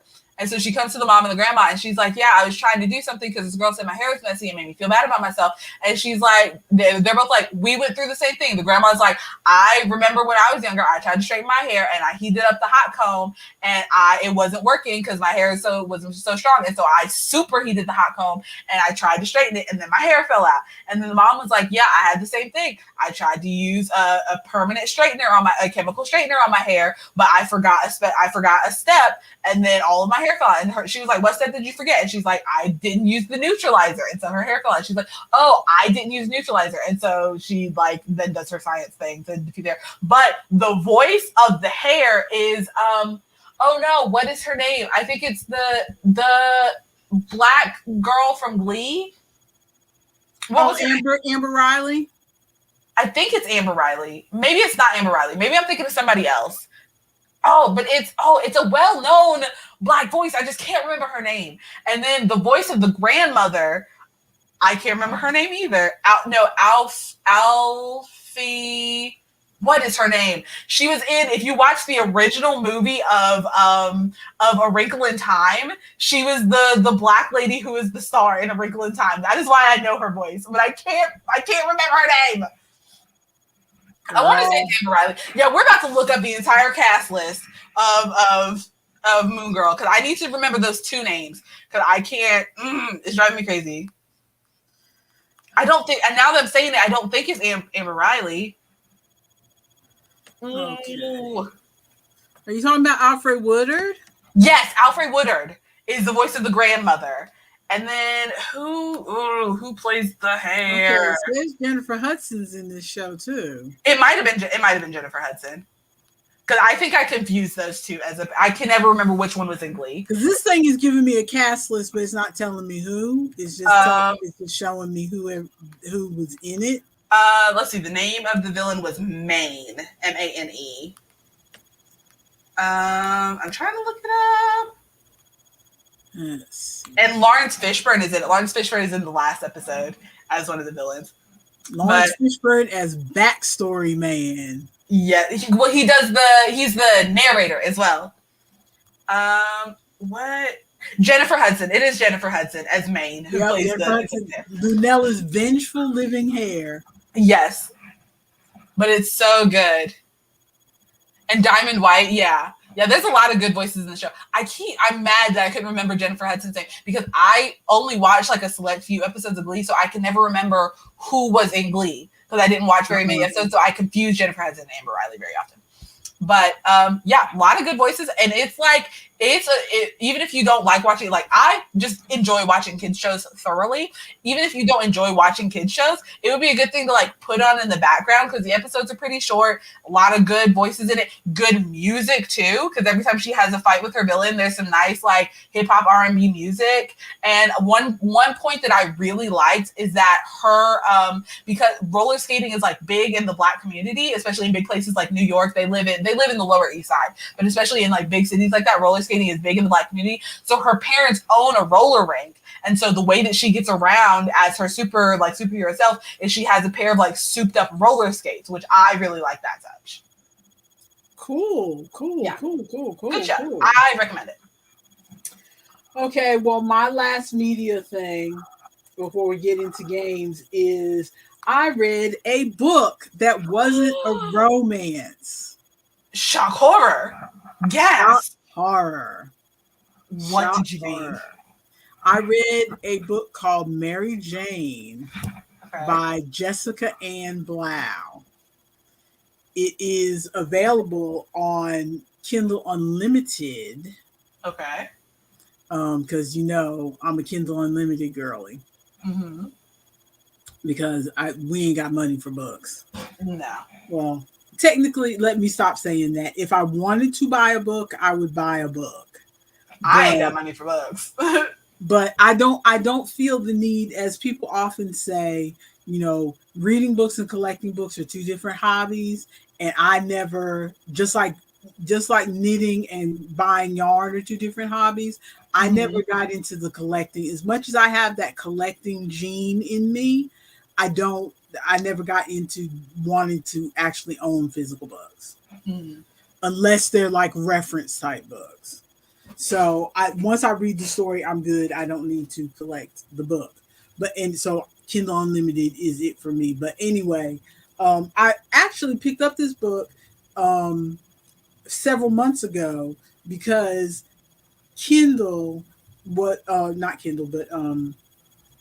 Amazon was doing their book club thing of, read books from this section and read books from that section, and you get little virtual bookmarks. And the first time they did it, if you finished everything, you got a $5 credit. That's the only reason I was doing it again this time. And then I realized, oh, they're just going to keep doing it now, but they're not going to give you the credit like they did the first time they did it 2 years ago. Right. So I'm like, okay, never mind. But before I realized they weren't giving out the credit anymore, I had picked up this book because they had, read something out of, I forget what the section is, but most of Kindle Unlimited is genre books. When I say genre books, it's either like indie published romance, indie published sci-fi, that sort of thing. But they do, to try to draw people into Kindle Unlimited, they have certain mainstream traditionally published books that are on Kindle Unlimited to kind of raise the profile and say, see, we've got all these books. Like, you can get all the Harry Potter books on Kindle Unlimited. Okay. You can get the first book of Outlander, I think, still on Kindle Unlimited. You can get, there are certain comic books like The Watchmen. You can get the first volume of The Watchmen on Kindle Unlimited. High profile things that they use to try to draw you in to getting a subscription. But, I'm romance all the way, so the subscription is worth it to me anyway, because it's $10 a month, and I had to count on my fingers. I'm so bad. But $10 a month is basically 5 indie romances, and I read roughly 20 a month. So, it's worth it. You got it, yeah. It's worth it to me. Anyway, I'm rambling. My goal this year was to try to at least read a few books that are not romance, because I was getting burnt out at the end of last year, because I have certain things that I like to read. And as far as romance is concerned, I don't just read any random thing. And I feel like I was running out of I'm very picky about what I want to read when it comes to romance. I don't want brother's best friend. I'm not that big on age gap. I don't want to read any contemporary, really. So that lets out a whole lot of stuff, because it either needs to be historical or alien or sci-fi or monster. I don't want to read just regular boy and girl meet down at the coffee shop. Yeah. Kind of thing. So I said, well, let me branch out and try to read something else. So this was one of the books that I picked up to read something else. This is a coming of age novel. Love coming of age stories. Do you really? I do. I usually in movies, but I do love a good coming of age story. I generally don't. And I generally don't like to read books. Like, if I read historical, I like it to be before I was born. I don't normally read historical that is set in a time period that I can remember. I don't know why. It just annoys me. But that's why I usually stick to fantasy. I'm always so afraid that if I read some sort of historical something, I'm just going to run straight into the slave problem. And I'm like, to me, or the huge, blatant racism problem. And I'm like, I just want to see him kiss. I just want to see him kiss. Well, no, I try to avoid, I read certain time periods so I can avoid that, reading about the struggle. But, and there was a small, tiny bit of the struggle in this book, but not really much. But anyway, it's about this girl, Mary Jane, who is 14 years old, and she lives in Baltimore in 1975. Okay. And she went in 1975. I was roughly 8 or 9 years old. So I was younger than this girl who's 14, but older than the girl that she was babysitting, who is 6, I think. Okay. And it's summer, and she doesn't get to go away to camp for summer. So she gets a job she's not poor, but I can't remember why she didn't get to go away to camp, but she gets a job as the summer nanny for this girl who lives down the street. Okay. Okay. So the girl is The girl is roughly 6 years old, and we find out this is her first time ever doing this because she's 14. We find out that the father is a psychiatrist. I'm trying to quickly look because I don't want to give away anything that's spoilers. Because some people, when I talk about a book, I try not to talk about anything that's not in the synopsis. Yeah. I try to just stick to what's in the synopsis.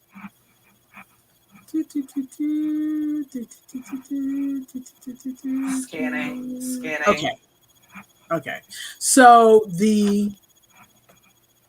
turns out that the family that she is nannying for is the mother's a housewife, the father's a psychiatrist.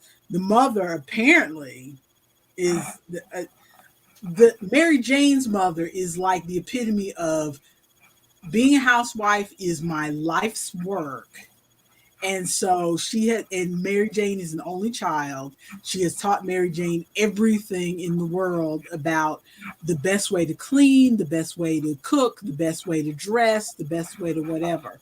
Mary Jane goes over to this house for the first day. This house looks like a dumpster tipped over in it. Oh, so what is this? What is 6-year-old's mom doing? Heck if I know. She's not cleaning. And she's not cooking because the refrigerator's empty. Ooh. What is that child eating? Whatever they can get from restaurant down the street, or cereal out of the box, or with no milk because the milk is spoiled. The scandal.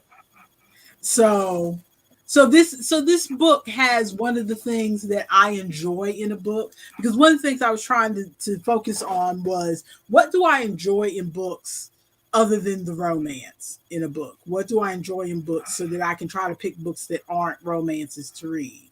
Because I don't want to read any of the cozy mysteries because I don't really care about murder mysteries. They're not my thing. So what do I like? And one thing that I like, well, two things. This kind of had two things that I like. One is that fish out of water aspect, because Mary Jane is spending her whole day with this family who is totally different than her family. So the way they run things is totally different than what she's experienced in her life. She's pretty much led somewhat of a sheltered life. Mm-hmm. She goes to school, she comes home, she goes to church on Sunday. That's it. She doesn't really leave her little neighborhood. But it also has what I like to call competency. Some people call it competency porn, which is, I know I don't like the word porn on there, but it's where where the person really is good at something, almost to the point of it being supernatural, but not really. Okay. And so her mother has taught her about cooking and cleaning. So she has had it instilled in her. So even though some of the other things that her family has taught her, which I'm not going to give away in the book, but some of the other things her family has taught her, she's starting to realize that she doesn't necessarily believe some of the other things her family has taught her. But the cooking and cleaning and having everything in order and having a neat house, that strikes her soul.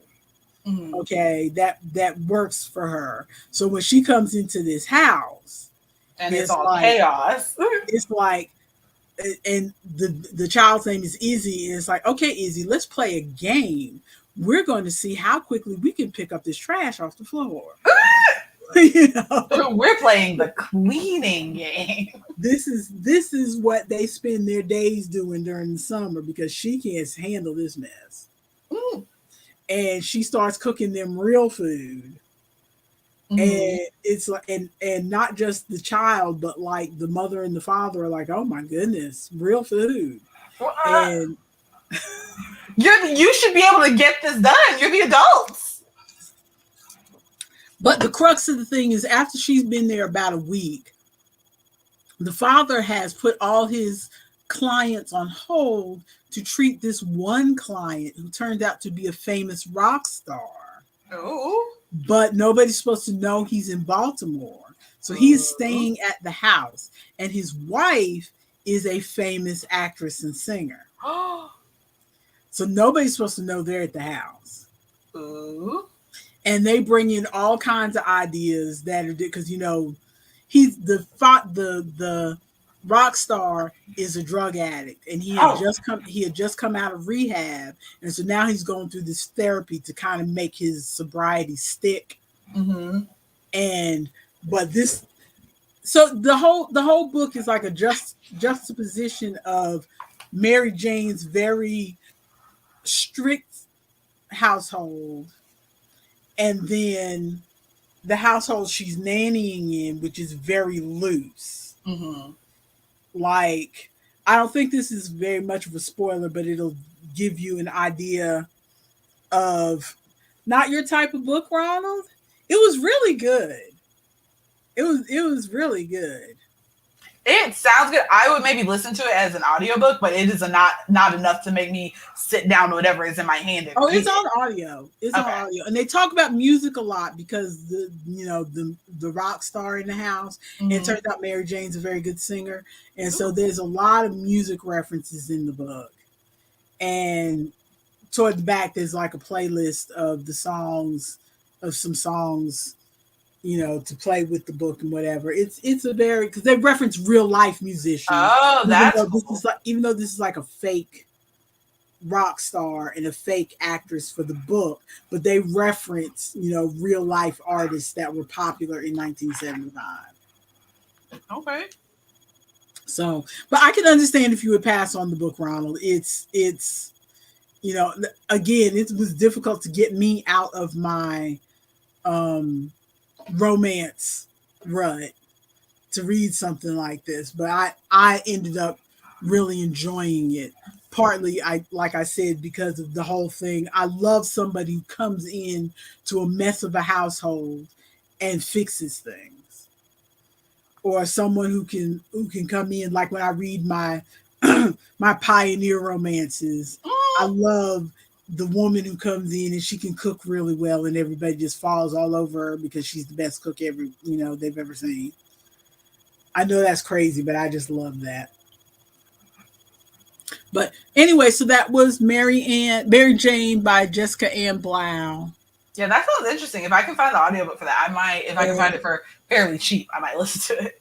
Yeah, it is on audio. So see if maybe your library has it, because it's not a new book. So, see if your library has it. OMG, I can't wait to start cooking again. I'm so ready. Ooh, I am not a cooking kind of person. That is my husband's area. I have been eating chicken nuggets for the last week because that is what I enjoy. Well, side trip into cooking, since Ronald mentioned cooking. Oh, have you gotten your sense of taste back yet, Ronald? Ronald had his surgery and lost his sense of taste. Oh my goodness! Everything tastes like sucking on pennies, apparently. So no! They've told him it could take months, so that's why he's looking forward to cooking again. Because right now he can't taste anything. That would be a nightmare. Oh, that is. I am so sorry. Hopefully, it comes back fast. Oh no, he hasn't gotten his sense of taste back. I'm so sorry, Ronald. Yeah. But sending good vibes. Hopefully it comes back quickly. I cooked Japanese curry for the first time last night. Ooh, how'd it go? It worked out pretty well. I would definitely make it again. Mm-hmm. Yeah, I'm not a curry person. I remember what curry I had before, but I did have curry at a restaurant, and it was like properly prepared and everything. So I know it wasn't my fault making it. But there's like one seasoning or one specific spice in curry that the minute it touches my nose or my tongue is like absolutely not. I've had Indian curry and was not crazy about it, but Japanese curry is slightly different. Yeah, the one I had was Japanese curry. You didn't like it? Yeah, no. No, I enjoyed it. I think it wasn't as strong because I ended up I had so much. I did it in the crock pot instead of doing it on the stove like the package said, because I didn't want to have to stand over the stove for so long. So I did it in the crock pot, and so I had to put water over the vegetables to make sure that they soften up. And so I ended up using twice as much water as the package recommended. So I think the spices ended up not being as dispersed. Yeah, it wasn't quite as strong, but it still tasted good. Okay. And so I ended up having enough to do a little meal prep situation. So I've got 5 meals sitting in the refrigerator right now. Nice. So I can trade off with your brother because Yeah. your brother's still doing the meal prep thing. Yeah, I was gonna say he convinced you, he's influenced you. So I did that and packed it up. Normally I would have just cooked it and left it in the pot and just kind of ate on it, but I actually divided it up and packed it in the packages. Actually, he divided it up and packed it in the packages for me. Ronald says, Ronald says, I watch a lot of food YouTube, so I have a huge list of foods I want to eat when I can taste right. Ooh, that sounds fun. I also watch a lot of food YouTube, but it's more just like me drooling over food that I'm not going to make, and then I go put my nuggets in the oven. I only watch food YouTube when I am looking for like a recipe for something. Like recently I've been looking at food YouTube to give me ideas for different casseroles, because right now, since your brother shares some of his meals with me, I'm trying to contribute by cooking at least once a week. I can't stand over the stove very long without feeling tired and my back starting to hurt. So I am trying to cook at least once a week. So I made the curry yesterday. And so next week I'm probably going to do a ramen thing or whatever. But I've been trying to find casseroles, because casseroles, I can cook everything in one dish and, we can eat off of that. And YouTube. So I've been watching YouTube lately to try to find different ideas for casseroles that are quick and easy to make, inexpensive. So are we ready to move on to gaming right quick? I think so. Okay. And what's the first thing on the list, Maya? Is it that Wildflowers update? Is it? Go ahead, talk about the Wildflowers update. Really, there's not much to say. Although I'm disappointed that the thing said the update was today, so I stopped playing for a week, waiting for the update today, and I found out last night that I could have downloaded the update yesterday. That had already rolled out yesterday. I was bummed, but I'm glad that I stopped playing, because I was like right at a spot where adding the update makes sense in what's left of the story. So okay. I finished all of the main. This was my second playthrough. I finished all of the main story on Wildflowers, and I was just at the point where I was doing there was a couple little things. Ooh, Ronald says, "Oh, it's 4 p.m. I gotta run. Y'all have a wonderful rest of your day." And Feliz Feliz fin de semana. Thank you. I put a French on that. What in the world? He's saying happy weekend. Happy weekend to you too, Ronald. Have a good one. I hope your taste comes back fast. Happy weekend, Ronald. Fin de semana is weekend. Yeah, I read it as fin, which would be the French pronunciation of that word, meaning end. But I was like, oh, that's not right.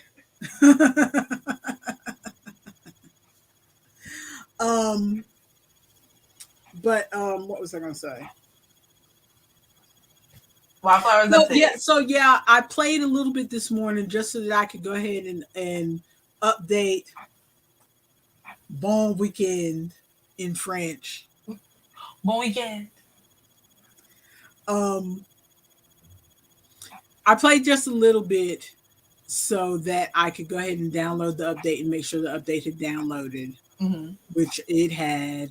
And so I got started on the update. For those who don't remember, is in Wildflowers, there was no way to change your character's clothes. And so now they've added a boutique thing. So they've added a little quest with that on how to make the boutique. And they've added some things that some of my machines can do now that they couldn't. They've added some functions, because right now I was at the point where I had completed all the functions for all my machines. And except for like maybe one or two, there's still about 10 recipes I can't find. But other than that, I had made pretty much everything that I have. But now they've added a few more things, more fabrics and leather and things like that. So I'm looking forward to playing with that this weekend. Nice. Get my boutique up. And I married Kim. Cute. And they looked cute in their floral suit. Love it.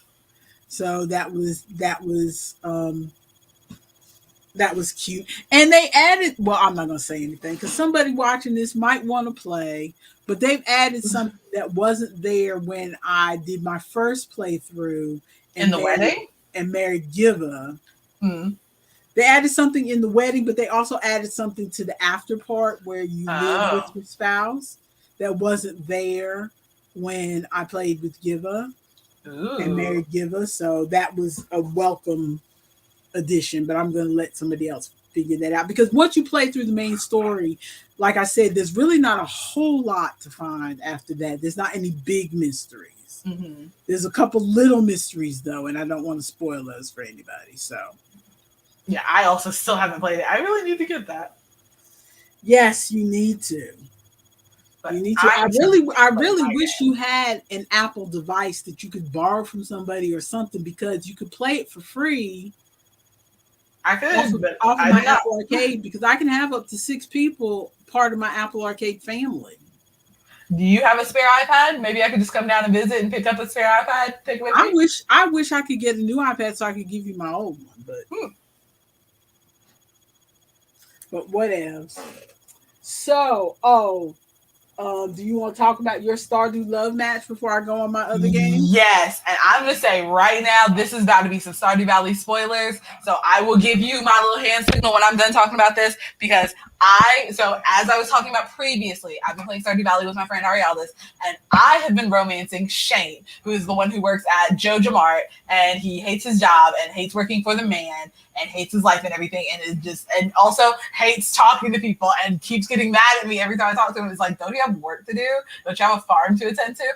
So we were playing, and all of a sudden, so we are doing our stuff and going to talk to our respective love interests and giving them gifts every week and everything. And all of a sudden, Ariel just wakes up one morning because I am very forgetful in Stardew Valley because the day is so short.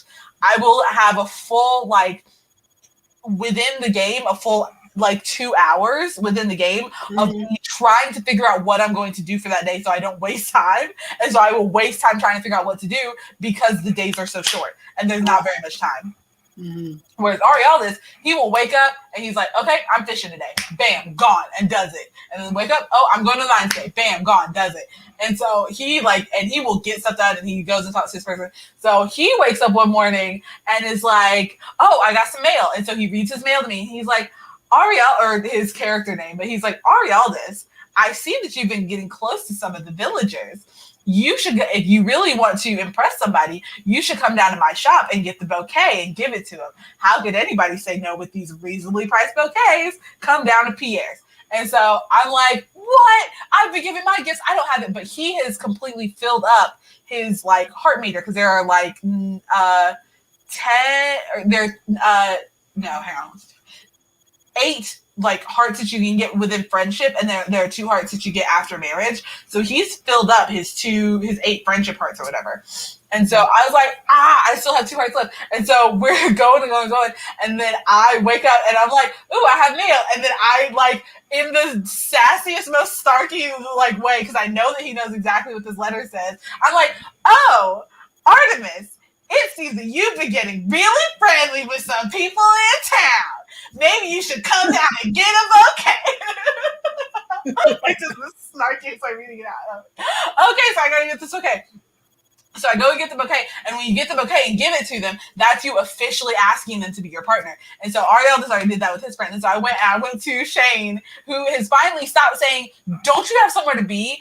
And now has his just more self-depreciating, man, life kind of sucks, but at least I have frozen pizza and eggs, which is an actual thing that he says. Eggs you need to be happy you have with the price of eggs in this economy. I found me a man that's got chickens. So I go and give him the bouquet, and he's like, "What is this for me? Oh my goodness. Do you want to be? I didn't realize. Oh my goodness, thank you." And so then you get a little notification that Artemis is now boyfriends with Shane, and because I'm playing a boy. But like Artemis is not boyfriend with Shane. And then I went and talked to him again. And he's like, I didn't realize you felt the same way. And I'm like, all this time I started talking to you in spring, and just all this time I've been talking to you. It is the beginning of winter. I've been talking to you through the. Don't you have somewhere to be? Why are you talking to me? Get out of my way! You didn't realize I felt the same way. How dare you? It's so frustrating. But so I did that, and then there's also this separate special cutscene that we have. So I had two separate cutscenes with Shane. The first cutscene is because Shane is a drunk. Shane is an alcoholic. It is like that is his character when you first meet him. Is he hates his life, and so he deals with that by drinking. And so you walk down to a place in town, and he is like passed out on the edge of a cliff with like a bunch of cans of beer around him. And he basically, you talk to him and he's like, man, I could really just roll right off this cliff right now. And just like, no one really liked me. I'm not really participating with anything in town. I could really just roll right off this cliff right now and no one would have to ever see me again.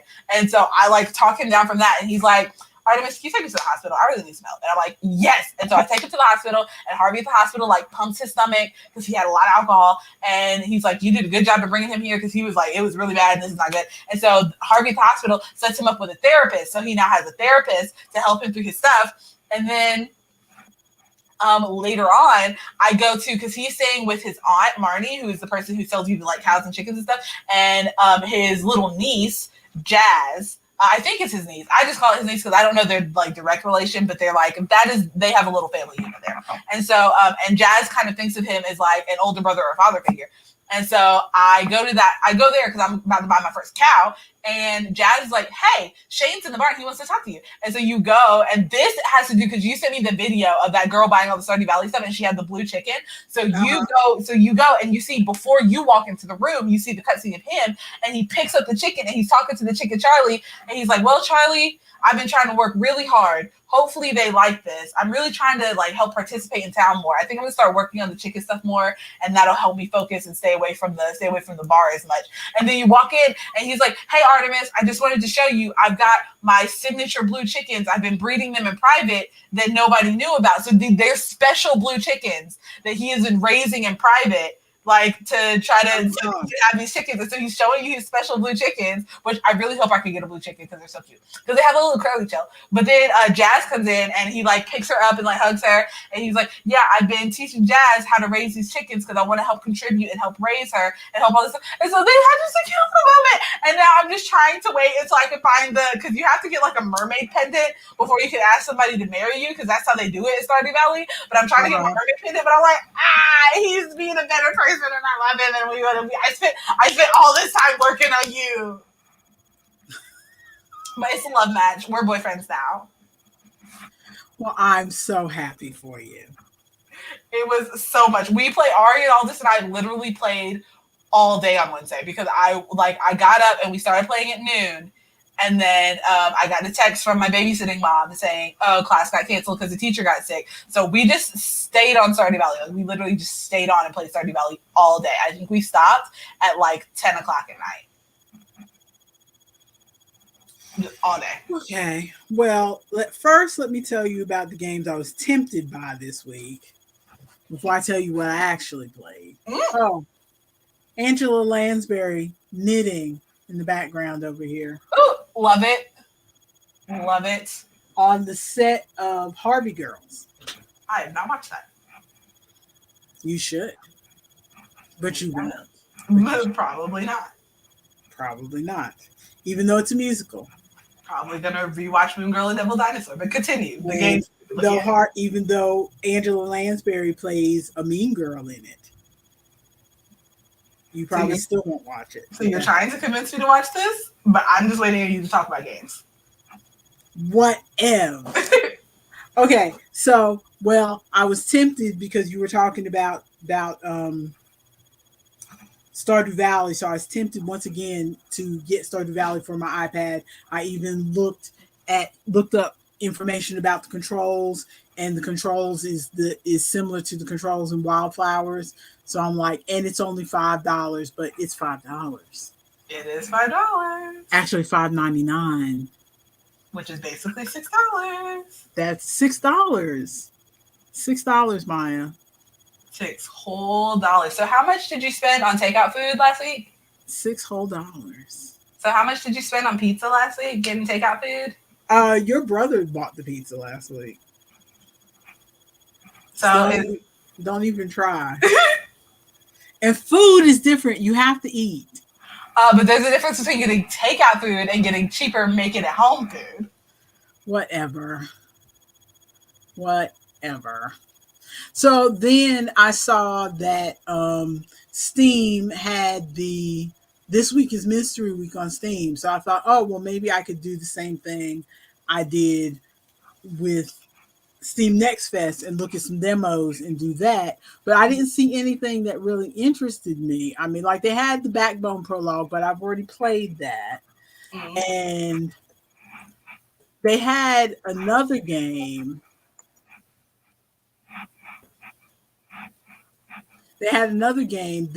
But I tried that game on Apple Arcade. So it's called Tangle Tower. So I was tempted to do Tangle Tower again and talk about that. But then Apple Arcade came out with a game called Farmside. I feel like I've heard of that.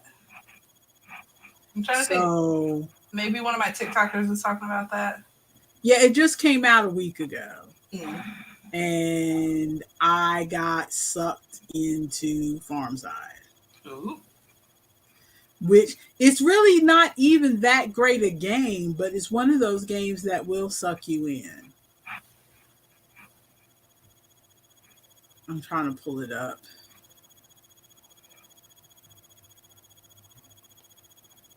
It is your basic farming game. Mm-hmm. It is somebody called it Farmville like, and I wouldn't say Farmville like because it is there's more of a story to it than you find on Farmville. On Farmville. But you have a farm. Are you seeing this? Yes. Okay, so you have a farm that is on a beach. Mm-hmm. Okay. And so far I don't have enough space on my farm, to be honest. But you see that nice beach side there. Mm-hmm. And it has all the things that you do on a farming game. You have to plant, you have to you build different machines for dairy and this and that and the other. But you what am I trying to say? What are you? You create your character, you cook food, you plant things, it has quests. Mm-hmm. It's your average farming game. It has a little bit of a story, not as much story as Wildflowers, but it has a little bit of a story to it that goes along. But it has just enough going on that it keeps me coming back. Before I know it, I have spent an hour playing this game. Because there's always something like, plant 10 tomatoes and then plant your corn and then make some corn oil and make some French fries and all this other stuff. And the only thing that frustrates me about it, which I know I won't stick with it long because eventually this frustration will get to me, is the same thing that happens with all these other mobile style games, which is, although I think this is also available to play on Switch, I'm assuming. PC? I think it's available to also play on Xbox, PlayStation, Switch, PC. Yeah, other platforms is the word that I was trying to say. Although I can't find it. The game gives you tasks and you'll gain access to more equipment and crops as you complete them. Adopt a chicken, blah, blah, blah. Farmside is the kind of game you play to unwind from a long day or week. There's no stress, no rush, and plenty of relaxing music. So, it's that kind of game. It's a cozy game. what frustrates me about it is that they bring all the each task list has kind of a track. So like this person, like Braun, wants you to do this thing, and then that leads into this next thing, that leads into this next thing. And as you complete each thing, you get a little bit of like story text that goes with it. You know what I'm saying? Mm-hmm. You've seen that in games before. You know, after you plant the tomatoes and make the tomato juice and you click that you've completed that, then he says, oh, thank you for the tomato juice. Now I can go do blah, blah, blah, blah, blah. And you get a little bit of story. Mm-hmm. That kind of thing. But they have so many. What happens in these games a lot is that to keep you busy, they give you several different tracks at the same time. Mm-hmm. And then all the bits of story jumble up together. Oh. So like I try to finish like all of this person's story first, and then go, because when you first started, you just have the one guy because that's the tutorial bit. Okay. And so he's giving you little bits of story because it's the tutorial bit, and that's fine. But then you have to open the store with the brother. Okay, so now you got him and you got his brother, and that's two different kind of stories, but those stories kind of intertwine because basically one brother does the delivery side and the other brother runs the store that they got the store from their parents. And the brother who runs the store is like, why don't you just come and help me in the store? And the brother over here who runs the deliveries is like, why can't he see that deliveries are the way of the future and it's better to deliver the stuff to the people instead of being stuck at the store? Mm-hmm. And they both don't see that they could be doing their stuff and working together. Yeah. But, you know, so you have that kind of storyline. But then you get the veterinarian who likes animals more than people. And then you get the girl who works at the restaurant who wants to come and help you learn how to cook. And there's a story there because her grandfather runs the restaurant, but he doesn't want to listen to any of her ideas. And then you have the mayor who calls himself Lord such and such. Oh no. And he walks around in his pajamas and he's a little bit off, but he is genuinely the mayor. He's not pretending to be the mayor. He's genuinely the mayor of the town. Because everybody else in the game recognizes that he's the mayor of the town. And he's a little bit wackadoodle. Okay. And he gives you tasks like, well, you need to prove yourself. This used to be your grandfather's farm, but I don't know if you can do the work as well as he did it. So I don't think I'm going to leave you in charge of taking care of the train depot if you can't even take care of your farm. And I didn't say I wanted to take care of the train depot. Right? Who said I wanted to do that? You said that. And he's like, I don't think you're ready for this party we're about to throw. I didn't say I was going to throw a party. Nobody warned me about a party. And then the delivery guy comes and says, here, you need to do some of this so that you can be ready for the party. Again, I didn't say I was throwing a party. That's hilarious. So all these different people are talking about a party, and you need to be sure you know how to make French fries so you can be ready for the party. I didn't say I was having a party. That's hilarious. But there's all these different, so there's enough of a story that could be interesting if you weren't confusing me by throwing in all these different quests at the same time. Mm-hmm. I understand that you're trying to keep me busy, but it's not like if this was a free-to-play game where they were reliant on energy and gems on microtransactions to get you to stay in the game and be interested so that you'll pay real money, then I can understand them trying to pile the stuff on to keep you busy. But this is an Apple Arcade game. There are no microtransactions. There is no free gems. There's no gems that you need to buy to get extra special things and stuff like that, because it gives you all that stuff because it's an Apple Arcade game. There's no ads you have to watch to get extra special gems or anything. So I feel like they didn't like adjust their game for Apple Arcade. They just said, "Oh, Apple Arcade version, okay, make everything open." And so if they would, because I'm probably gonna go and play some of this right after I get off of here because I am still kind of interested in it. I want to remember that collector nature I've mentioned before about how I don't collect books and don't collect yarn. Yes. It shows itself in video games like this, where I want to get to the point where I have opened up all the land that is going to let me open, and that I have bought all the machines it's going to let me buy. You know, that's where I am right now with Wildflowers. I have, you know, unless they give another update, as soon as I make all these outfits in Wildflowers, I'm probably going to stop playing. Yeah, that's what I'm trying to do is Stardew Valley right now.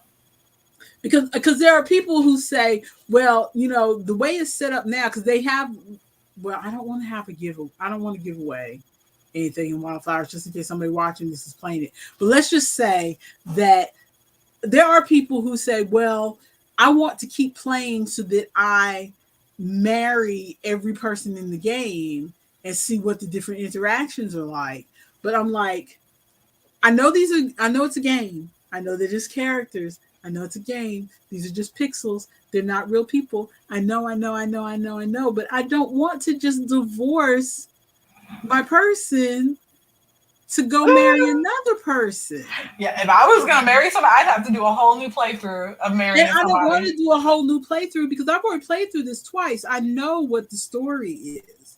I don't want to do all of that work just for a few dialogue options. For a few dialogue options. But I do have my first game, so I might just divorce somebody in my first game because I don't want to divorce Kim in this game. Because that worked out so nicely that I don't want to mess it up. Because in my first playthrough, I already messed up some things where I couldn't find where I couldn't complete some of the quests or whatever because I went past the time. So that playthrough is already kind of messed up. So I could go back in that playthrough and divorce and get married to somebody else. But I don't want to. The playthrough I'm on now, where I've married Kim, is like a perfect playthrough. I managed to get almost all of there's like one quest I wasn't able to do, but I don't feel bad about that. So I feel like I don't want to mess that playthrough up. I know it's just a game, but no, I feel you. I can't bring myself to do that. But so yeah, Farmside, I will probably continue to play just to. If it doesn't take, haven't looked at how much room it takes up on my iPad. If it doesn't take up too much room, I might leave it there just for the occasional, I want something light to play. Let me jump in right quick and harvest some tomatoes or whatever. But it just frustrates me that I can see the potential of there being an interesting storyline there. If they weren't throwing me so many different things and making me confused and making it cluttered.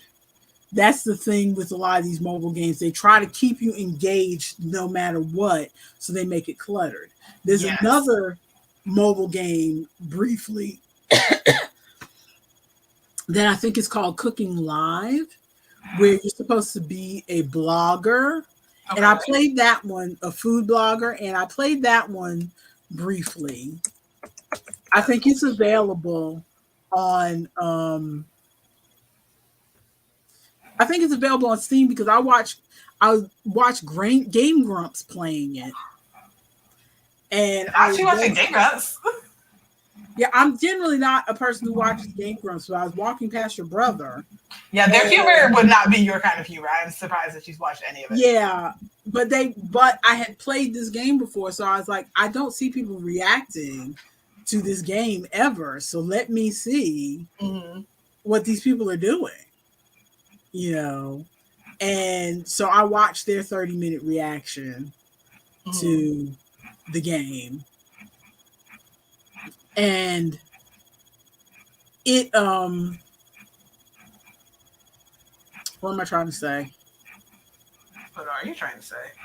I don't know. Oh, that one has an interesting story as well, Mhm. and it doesn't really clutter you up too much. Okay. You know, it because it does one restaurant at a time. Okay. So it doesn't really clutter you up too much. Where it's one of those ones where you cook your food to get stars and then you renovate your restaurant. This feels very Diner Dash. Yeah, similar. And the bad guy there, you know. So it's and I enjoyed playing that, but the ads. Ugh. Ads. That game was doing the storyline thing right, but the ads were driving me crazy. Mm. And but after watching them play again, I enjoyed that enough that I'm almost tempted to see how much it would cost to remove the ads and just play without the ads. It's probably like $3 that you refuse to But spend. $3, Maya, $3. But $3 to get a story, $3 for an experience. You said you can buy food. You're buying food. $3. $3 for food. $3. See, and it's not showing any way to remove the ads. They've got it free to play on Steam. They might have like an app. You might be able to click something to remove the ads, like in the game. I don't know. I might try it on Steam. Yeah, I might play it. You said it's on mobile as well, because I mean ads I can ignore for a little while. I love like diner games like this. Yeah, it's on all the platforms. It's on Google Play. It's on Steam. It's on Apple. So they're showing all these different packs. I don't understand what they're doing. Mm-hmm. Maybe different restaurants are being added. I don't know. I'll have to try it on Steam and let you know. Okay. But yeah, that's all the gaming. My thoughts are that I am going to try, since I did Farmside this week, I'm going to try to do something different next week if I can pull myself away from Farmside and Wildflowers.